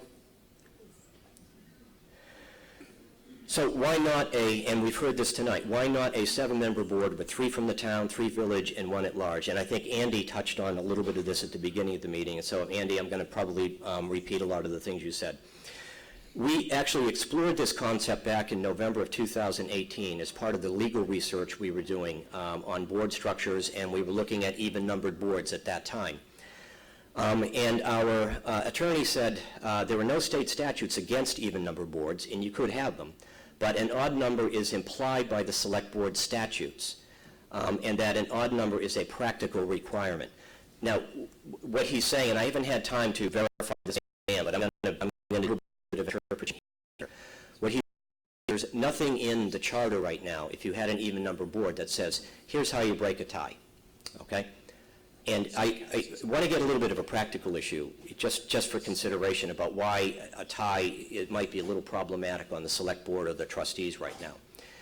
The select board and the trustees right now are putting together budgets for the coming annual meetings. We have about a month and a half to take a multi-million-dollar budget that staff prepares for us, discuss it, change it, talk to department heads, warn it publicly, and then put it on a ballot. And it has to be voted to put on a ballot. The select board has to pass it. They have to have a majority has to say yes, put it on a ballot. If that's a very tight window. If they became deadlocked in the middle of that process with no breaking a tie, I'm baffled. I don't even know what would happen. You would miss your window for warning the budget. So you'd have some serious problems there. So I think this is the issue. It's not that we're trying to thwart democracy or stop something from happening. But there are a lot of ramifications from having an even number board that you have to think about. And I think that was one of the issues. So one of the other things that the council advised us is that in communities, as Andy pointed out, where there are even number boards, typically they have a mayor to break the tie. And so if you think about it, and this was some of the discussion we had, if we had a 3-3-1 model, you'd have three people who would have to run an election in the town or whatever district, 3 who would run in another district, but 1 person has to run at large. Well, if you're that 1 person on a 7-member board, that's a kind of unfair position from a perspective anyway. What does this 1 person get for having to run a community-wide race? And so we, at the time, debated and discussed, well, maybe that person would automatically become chair of the board. Maybe that person would become the spokesperson for the community. Maybe that person would become the liaison between the board and the manager. Well, if you look around Vermont at most communities that have mayors, that's what mayors do. That's what mayors are. Now, that was the reason we put the question about mayors on the KSV survey. And I think, as Andy alluded to, the response we got was overwhelmingly negative, and we looked at a lot of the comments associated with the questions, and I think there was a lot of misunderstanding about what a mayor is. Some mayors have a lot of power, have a lot of administrative and managerial authority. Most mayors, at least in Vermont, are what are called weak mayors, really certified board members. Usually maybe don't even vote on normal board business, but they do vote to break a tie. But we could understand people getting upset about and concerned about a mayor, considering that the former mayor of Burlington is leading the Iowa caucus right now. So why we made the 2-2-3 model temporary instead of saying, let's make this a permanent model. Well, right now we have estimates of what the populations of the village and the town are. We don't know for sure. We won't know until the 2020 census is out. And so we don't have to have a permanent representation model, we would need to, or want to start with really accurate counts. And also, as we've said, as a number of people have said, you'd need some mechanism for adjusting the boundaries to allot for a population growth. State statute says you can't have a difference between one district or another. The other issue we had was that we were concerned about, at this stage, institutionalizing a permanent town and village dynamic on the board. Some people may think it's necessary, but a lot of people think if we're trying to create a new community with a new outlook, a new perspective, a new understanding of who we are, do we really want to anchor ourselves to the past and say, yeah, we're a new community, but we're still going to stick with this village-town thing and have it incorporated right onto the board? Many community members said they very much favored districts, but not village-town voting districts. They voted districts, for example, that incorporated the rural area of Essex and maybe incorporated just the more developed part of the village and the suburban area of the town. Maybe you could have districts that have a little slightly different, very complex. There's a lot of different possibilities. And so our idea was, and really most communities that do districting, they usually hire a third party or appoint some kind of a committee to study districting and really do a good job with it. And so our thought was, if we have a 5-member board, a 7-member board, and they have a window to work in, they can take on that task and really have a good, solid, long, open, transparent community conversation about what kind of districts we want to see here in Essex. And I added the last little bit here, and I'm sorry I ad-libbed a little bit, but I thought that maybe before we had that discussion about what kind of districts we want in Essex, maybe we want to put a little bit of the tension of the village-town stuff behind us, because it can be a politically issue. So maybe if we had a merger and you have a board that now can sort of draw its breath and take it easy, now they can do a really good, thorough job about districting. So go to the next slide. To go to the tax reconciliation piece, so over a 12-year phase-in period, the village would be, and these are just technical designations, and I think it's unfortunate. This is sort of the legal stuff that we have to do in order to phase in the tax differential between the village and the town. So one of the things we would do is the village for a 12-year period would be designated as a debt assessment district. It would pay off the residual debt that's just unique to the village. So that debt wouldn't be transferred over to the town or to the town general fund. The second piece is the village would be designated as a tax reconciliation district for the same reason of gradually phasing in the village's grand list at the amount that at the beginning of the charter, at the point of merger, and gradually phasing that amount in over 12 years. And the estimate right now is somewhere in the vicinity of $23 to $24 if we just did that per year. That would be the transfer to the town outside the village, average home. So the next piece we then looked at, we tried to think of some further ways of further lowering down that effect of transferring the village's costs into the town. And we looked at what other communities have done, and we tried to get some ideas about what we might do here and what might be possible and viable here with the legislature. And one of the things we thought of was that the village could be designated as a sidewalk district. Right now, the village spends money on sidewalks. It spends about $120,000 clearing sidewalks in the wintertime. Town has sidewalks, absolutely, but the town sidewalks are not a coherent network. They tend to be in developments, and they're not plowed and maintained in the wintertime as aggressively. So we thought we might be able to make a case for calling the village a sidewalk district for a period of 12 years, where maintenance of the sidewalk would just stay with the village. That cost would not be transferred over to the town. Same thing for the village's capital improvement list. Right now, town and village both have lists of streets and other infrastructure repairs that they want to get to. Right now, we all share the cost of paying for the town's capital repairs, but only the village pays for the cost of the village's capital repair. So we keep it that way for a little bit longer, and the village would just, for a period of 12 years, just pay its own capital infrastructure costs and not transfer those costs over to the town. Lastly, one of the other things we had in mind was there are several communities that have charters that have designated downtowns. Bennington was one of the examples we looked at. These are older communities that have little old downtowns that they're trying to revitalize, as we are doing in Essex Junction.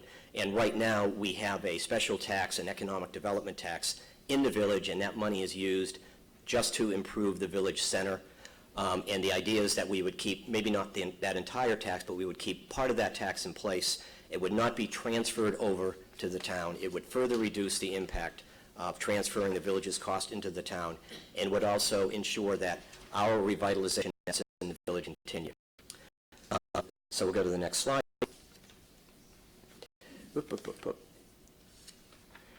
Some of the other things that we are recommending, first of all, is that we would move from having a voice vote to having an Australian ballot for the budget. The budget would be approved by by an Australian ballot. The annual meeting in March, therefore, that typically happens for the town, and for the village it's in April, that would be an informational meeting. And at the end of the informational meeting, the town meeting would be suspended for a month, and then you would take it back up in April, and we would vote on the same day as the Essex Westford School District vote. So it would be one vote, one Australian ballot vote for school district, elected officials, municipal budget. The name of the new community would be Essex. The present incorporated village of Essex Junction would be the unincorporated village of Essex Junction, just as White River Junction is the incorporated village in the town of Hartford. And then I also wanted to address something that wasn't really part of the local governance committee's concern, but I did want to mention it because it keeps coming up. We heard in the survey a lot of concern about water and infrastructure, and I don't want to be paying for someone's water bills, and their water lines are old, and so forth. Water and sewer bills in the village and the town are paid by, those costs are paid by water bills. They're not paid by municipal taxes. And that wouldn't change. So sewer line, if you live in the town, and I've heard a number of people say, well, I'm on septic, and why would I have to start paying? Well, you wouldn't. Nothing would change in terms of what we're currently paying for water and sewer costs on either side of the board. And the last point I wanted to make is that the new community would acquire all the assets of the existing communities, and one of those assets would be Essex Junction's water treatment plant, which I think the trustees are very proud of. It is a state-of-the-art, extremely well-run, very, very safe facility. Right now, it's owned by the village. It's funded by the tri-town of Williston, Essex Town, and Essex Junction as part of our sewer rates. And that water treatment plant would become part of the new community. And with that, I'm going to wrap up. I hope that was quick enough, and thanks. George, thank you so much. Yep. in addition to thanking you and for the presentation as well, also appreciate the full members of the governance subcommittee, because clearly without the work of the subcommittee, this would not happen. So, Max, George, sincerely thank you for getting this together and all the work you've done. So thank you. At this point, what we would love to do is we have some special guests. We really appreciate you, as has already been said, taking the time to be out here tonight on your normal off night. So thank you. And hoping that you would be willing to introduce yourselves for those who may not know who you are, and to let us know what your thoughts are and to what you've just heard. Senator Mr. Ash. Good evening. Okay. Tim Ash, Senator for Chittenden County, amongst some of my peers here. So thank you. That's a very helpful and comprehensive presentation. One of the things that would be most helpful for me, and I understand a lot of things yet to be devoted, all these other things, but what I get the sense that there's some concern about areas where the legislature may not be willing to approve a charter change if we are presented with one, and I'm hoping that maybe you could flag some of the areas of concern, because we face charter changes all the time. They're usually very non-controversial once a community has voted for it. What are some of the caution flags this time that make you particularly anxious about how we might dispose of this? Yeah, if I can, the taxing districts, the taxing, I'm pretty sure our debt assessment district of keeping the village's debt separate from the rest of the town, I think that's fine. But declaring the village a special district for the purpose of reconciling the tax rates, sidewalk, they were a little unusual. But I think that without some way of gradually putting these budgets together, I think would face a major hurdle. I don't think what we're asking for is outrageous. As I understand it, our attorney has already met with the tax department, but it really would be with the government ops committee to look at this and, how can I say it, cut us some slack here. I don't think it's outrageous. I think it's pretty good. I think it's pretty solid, and I think our numbers are going to be pretty good, but I think it's a little unusual what we're asking for. If I could just follow up quick, is there anything about this merging relating to the taxes that has any effect on the state's revenues? Not that I'm aware of. But one thing it will do, which I would also mention to the legislature, is that right now Global Foundries is in Essex Junction. Right now Global Foundries gets 2 property tax bills. Global Foundries would only get 1 property tax bill. You might want to mention that to some people.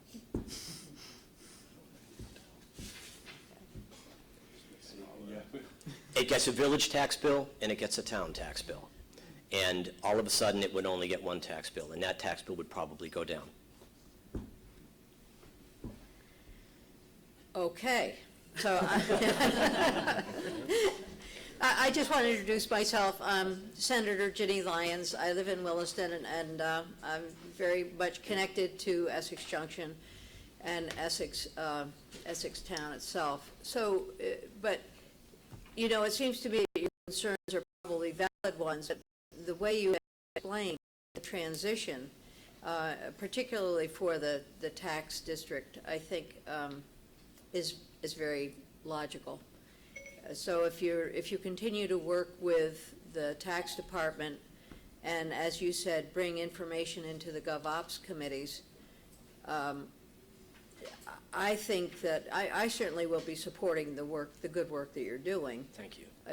The issue is what the vote will be once the charter is put together, and each vote that you have going forward will be very important. When votes are close, then legislators tend to have their own individual concerns, but I'm sure you've heard that.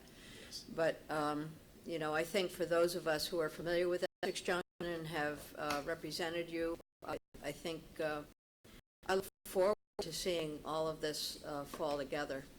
Thank you for your good work. Thank you. Thank you, Senator. Thank you. Senator Saratkin. You needed a microphone. So I'm Michael Saratkin, and I,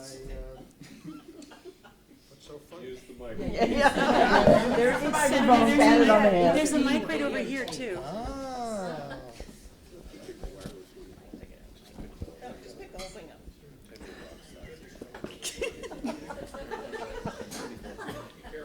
Anyhow,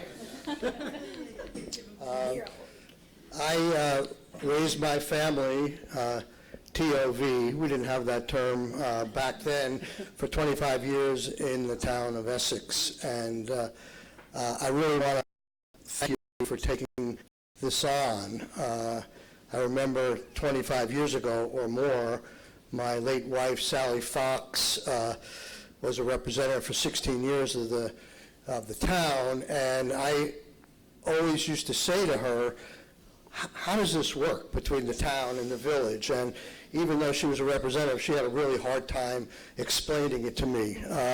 But I think we both realized that there was some value in consolidation and that it should be explored with some level of energy. And I realize that in some ways it could be a thankless task, but I think it's worth looking at. And I would hope that even though George raises some legitimate concerns the legislature may have, I think it's generally the way of the legislature if the town and the village vote to govern themselves in such a way, the presumption is and the default is going to be they're going to try and find a way to accept that.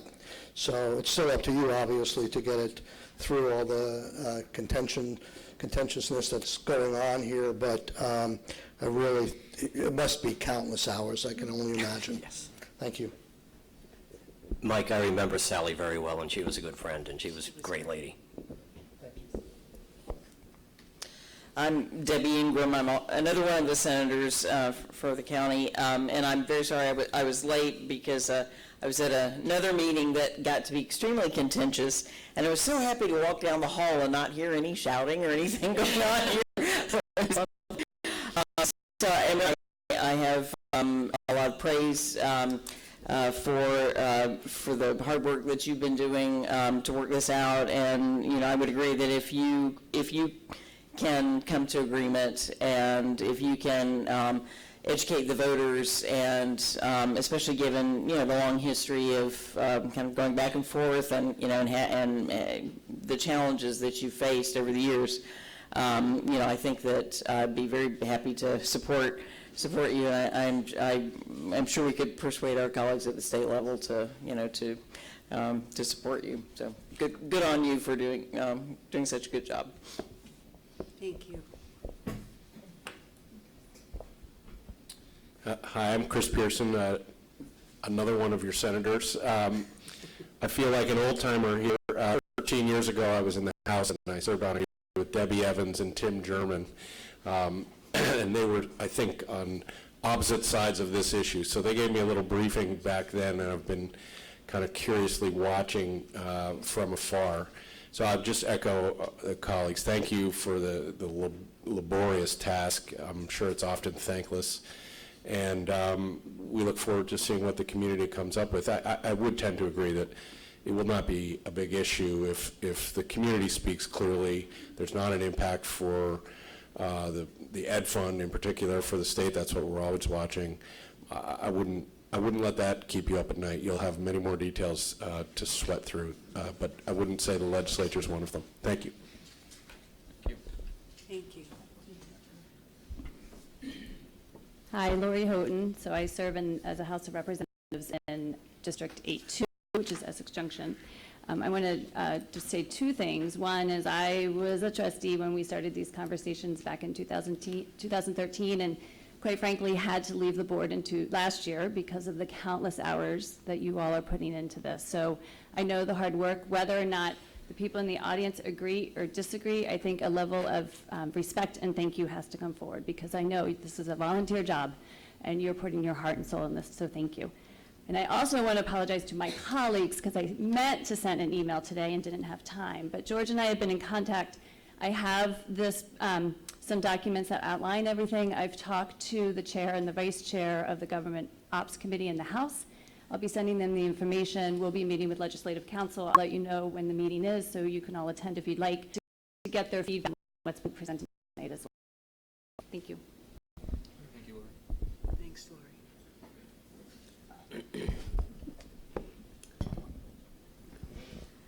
So I'm Linda Myers from the town outside the village, and having served on the select board for 13 years, I understand what you all are going through. If I remember correctly, I was on the select board, was it 2007, when was the last time we had the last major vote? And so I remember what happened then. I commend you for what you're doing. I think you've come up with a good plan. I agree with the senators that as long as, and I say this because I remember the Appropriations Committee, as long as it in some way affect the taxes of the state, it should not be a major issue to go through the House Government Operations Committee and then the floor of the House and the Senate. Thank you. I'm Bob Bancroft, and I'm sort of a hybrid here. I am not a resident of the Junction, nor of the town at all. I live in Westford, and I represent what I call the rural part of Essex, with one little section where you have sidewalks, so I actually can park a car and walk. My comments are really kind of directed because I was here for the first part of the meeting, and what I heard today is what I hear at the rural versus the urban suburban area, and Reed, Burlington, Chittenden County, I guess you should say. And it's a real concern. You ask anybody in the Northeast Kingdom how they feel about this kind of union, and their concerns are much different than the concerns of the people in Chittenden County. You know, I go back to the school merger, and that was a very contentious item in Westford. There was this concern about not having any control and that our interests wouldn't be cared for, and it divided the town pretty well. And I still have my crystal ball, and it still works a little bit. And looking back, I think if it wasn't for the tax advantages, I don't think the merger would have been approved in Westford. So I guess what I'm saying, it comes down to really, I want to reinforce it's a money issue. That's all I'd say. Thank you, Bob. Let's see if I can get that. Dylan Giambattista here in the village. Appreciate the thorough presentation, and I know so much work has gone into this, and appreciate the community voice that has been brought here tonight. In the legislature, the matter of disposing of a municipal charter, short of a constitutional implication, typically is quite quick. And so there have been some conversations, I know, to get information on that front. Maybe we'll have those communication as one is expressed, and I hope that that offer is reciprocated, and just know that we're happy to be a resource. I just can't help but reflect on the comments of Jerry Fox earlier about Essex and the community that we're in the next 20 years or so. Your proposal, I think, deals a great deal with the short and midterm, and there are many residents thinking about the long term as well. So I hope and I trust that the viewpoint of that long-term consideration of where are we going will be baked into the community discussion. It sounds like it already is. But if we think about what's going on with increased regionalization, with the increased demands on both volunteer and positions, both at the municipal and state level of government, we are going to face challenges. We know that we have some tough demographic headwinds, and I think that there's a growing sense and understanding of the urgency of this moment, that we have the best structures available to work on these shared challenges and turn them into the next opportunities. So I would encourage you to continue your work. We have a lot of work to do, and you're all doing it. So I appreciate that, and I just hope that as we proceed here, we're cognizant of that, and that this community process recalls and remembers where we've been and where we're going, because we got a lot of work to do. So thank you for that. Thank you. Hi, Mary Beth Redmond, representative representing Chittenden 8-1, town outside the village. You know, I mean, the amount of work done here is profound, and I'm really grateful for it. I guess and my job, as with all of my colleagues, is to shepherd the voter's voice, through the halls of the State House. I mean, that's ultimately, and I'm prepared to do that.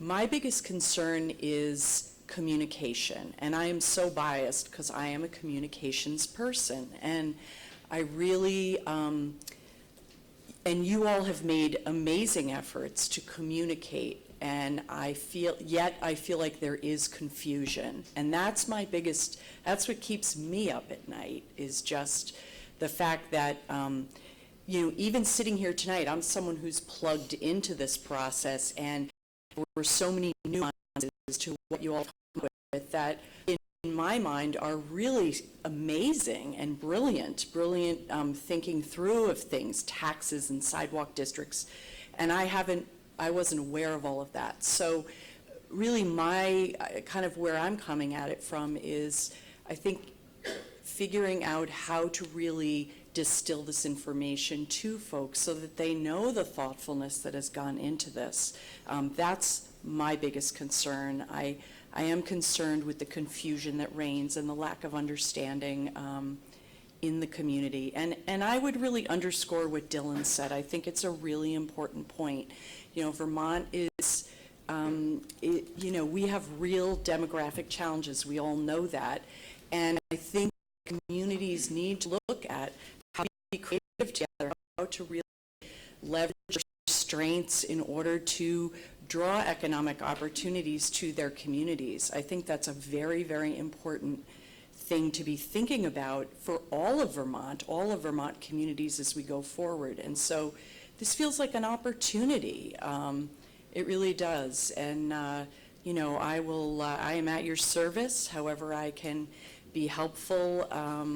I appreciate everyone coming out tonight, and I really appreciate the invitation for the whole delegation to be here. I think it just, we all work together really well, and so when we're all on a par with the information, it really adds to our effectiveness. So thank you. Thanks, Mary Beth. Thank you. All right. Do board members have any questions for our delegation that they might not have spoken about? Trustees or select board members? No. Okay. Looks Well, good on this side. pardon me? Looks good on this side. Thank you. We thank you for your time. We really want to impress upon you, I think we did, hearing from your comments, and we're very grateful for your support of the effort we've made. We just want to impress upon you the amount of due diligence we have done and will continue to do. And by saying that to you, I want to say that to the entire community. We have really been tireless in pursuing this, and we're trying to get it right. So we're really asking everybody's support and understanding as we try to get it right. So thank you so much for being here this evening. Thank you. Can I make a quick comment? I wanted to follow up on some of what Elaine said, and I really do appreciate you all being here because your positive response to your support kind of recharged me with regard to being willing to continue to deal with this. And so thank you for that. That's called electrification. Yes. Annie. Andy just literally brought tears to my eyes because literally Andy just made me cry because it's true. It's hard to, as you must know, right? You must know it at a deeper level, at a higher level, at a bigger level. But a lot of negativity can make you very, very, very tired, most especially when you're just trying to do your best and be morally sound. And so I'm just taking a long time to echo Andy's gratitude. Okay. Good job. Of course, Max. And I know that we said that this is a day off, and you actually get days off. It's just the legislature's not in session on Mondays. So. Excuse me. Oh. Yeah. It's 5 days a week. I stand corrected. Representative Byers, thank you. I came. So, even more so, we really thank you for taking time out of your already extremely busy schedule to come and hear this and provide your input back to us. So thank you for that. And we are always here for you. If you have questions, if constituents come to you, please come to us and let us know what you're hearing, and we will do the same. We'll keep in touch. And thank you again. We can't tell you how much we appreciate your being here. Thank you. Thank you. All right.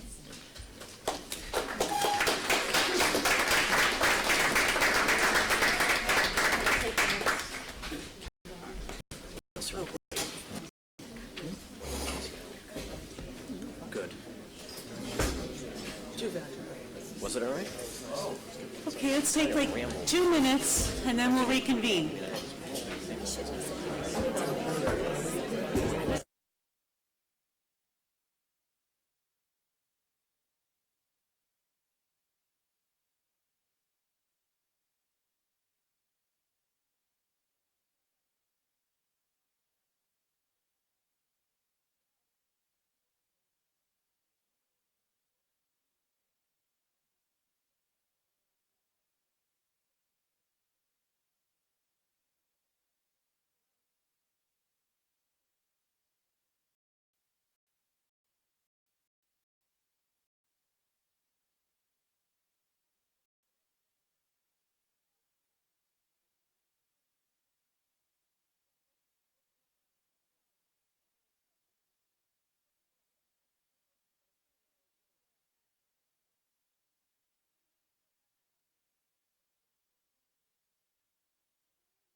You don't have to go home, but you can't stay here. If you're going to have a conversation, please keep it down or take it to the hallway. Thank you. All right, we're going to continue with the agenda for the joint meeting. Is there the public to be heard? Is there anybody who has comments to be heard that are not on the agenda? business item 5B, review and consider approval of draft Essex merger vote 2020 FAQ for use at upcoming public meetings and events. Greg, do you want to kick that off, or is there any staff prelude to this? Sure, I'll speak to it. Thank you. So this is something that Ann James, the project manager of the governance subcommittee, put together. It's, as we often do around this time of year, we put together some FAQs about upcoming issues that the boards can talk about at annual meetings. And with merger vote scheduled for November 3rd, 2020, and some discussions expected at town village meeting, we figured we should put something together.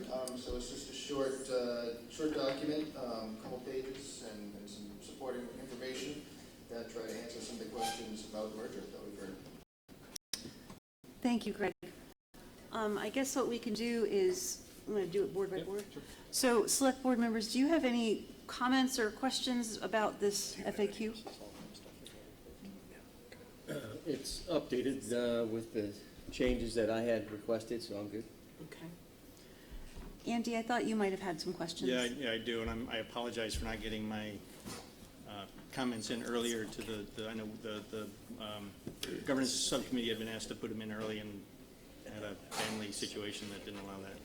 But at the bottom of the first column, the last few words, it says "and focus groups," and I remember that KSV often corrected us to say that they weren't really, that the formal definition of a focus group wasn't really what they did. It was more of a listening session.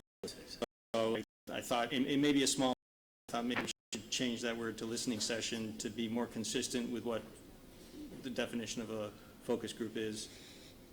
That was one change that I would propose, and the other is related to comments that others have made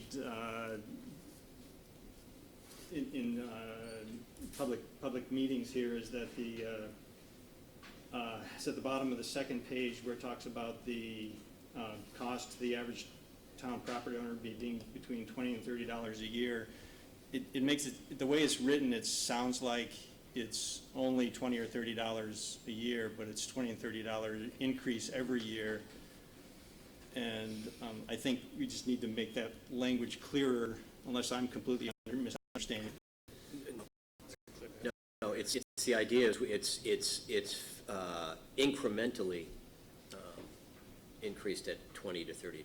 Yeah, but it's not clear though. That I mean, I could read this to say, yeah, you know, it's a $25 increase over 12 years, which is only going to cost me $300. No big deal. But if you math it out to a $25 increase every year, it's $1,950 over that 12-year period. Right. So I just you know, I don't want to give fodder to people to criticize that piece of it, for one. Yep. And just to make it so it's clearer that, you know, and we're not intentionally trying to obfuscate it, I know that, you know, but the language that I would like to propose is that it should say the tax impact of merger with over a year, period. Annual impact for residents of the town outside the village would be an increase between $20 and $30 each year over that time period. That's, I don't know. So that it's clear that it's an increase every year, not just an additional $25 every year. It's an increase. I think that sounds good. Yeah. My problem is with the amount. I mean, if all of everything we put in place, it might be much. It could be lower. It could be like more like $17 or $18. Right. Right. So, I know, but it's I mean, but I think the language is fine. I think the language is fine. And I did send this language to Greg. Okay. You have that, right, Greg? Yes. And Ann, I have it sent to. Yes. Yeah. All right. Any other select board members with comments on the FAQ? I know I had sent a handful of comments. Those. So we're going to see another version of this? If the boards are comfortable approving it tonight with the changes we've discussed, that's probably the fastest way to start getting it out there. Okay. Yeah, the first session for handing stuff out is tomorrow night. Tomorrow, that's right.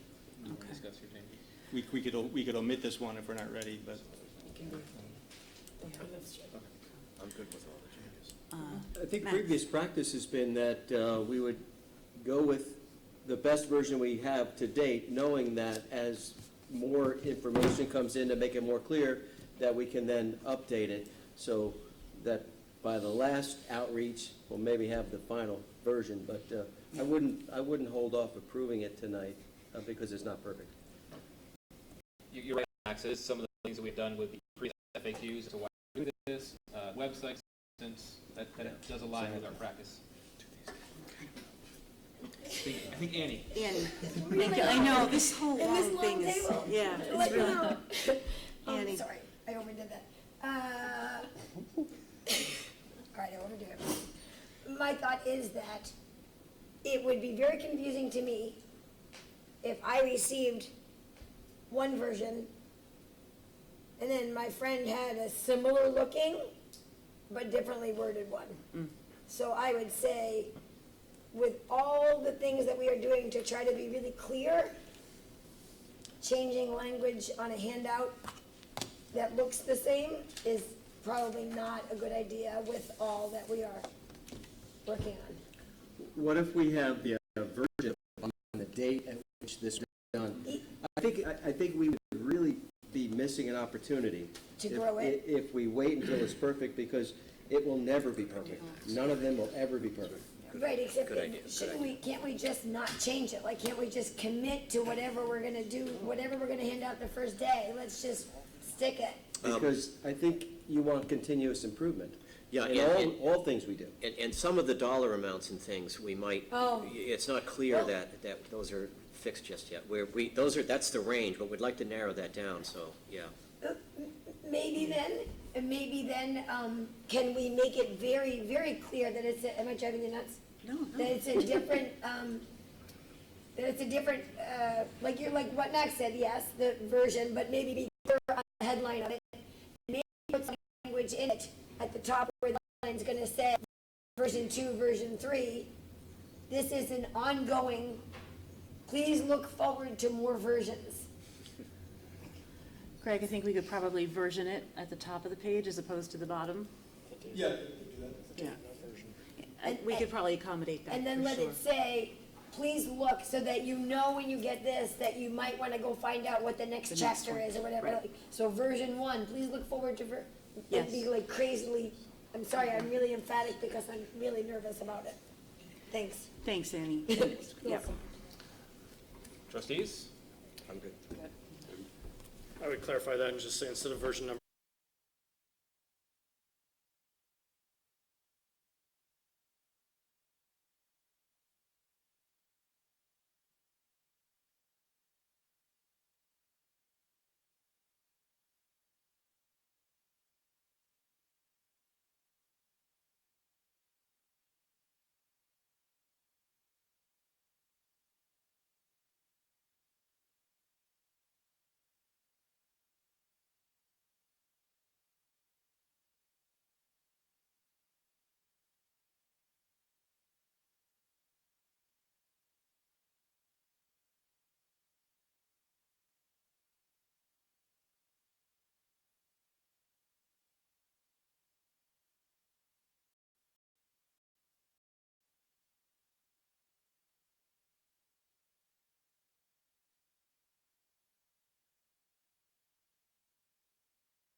the select board, for those of you who have stuck around, we will pick the meeting back up where we left off, which was business item 6A, approval of fiscal year 2021 capital budget and 5-year plan.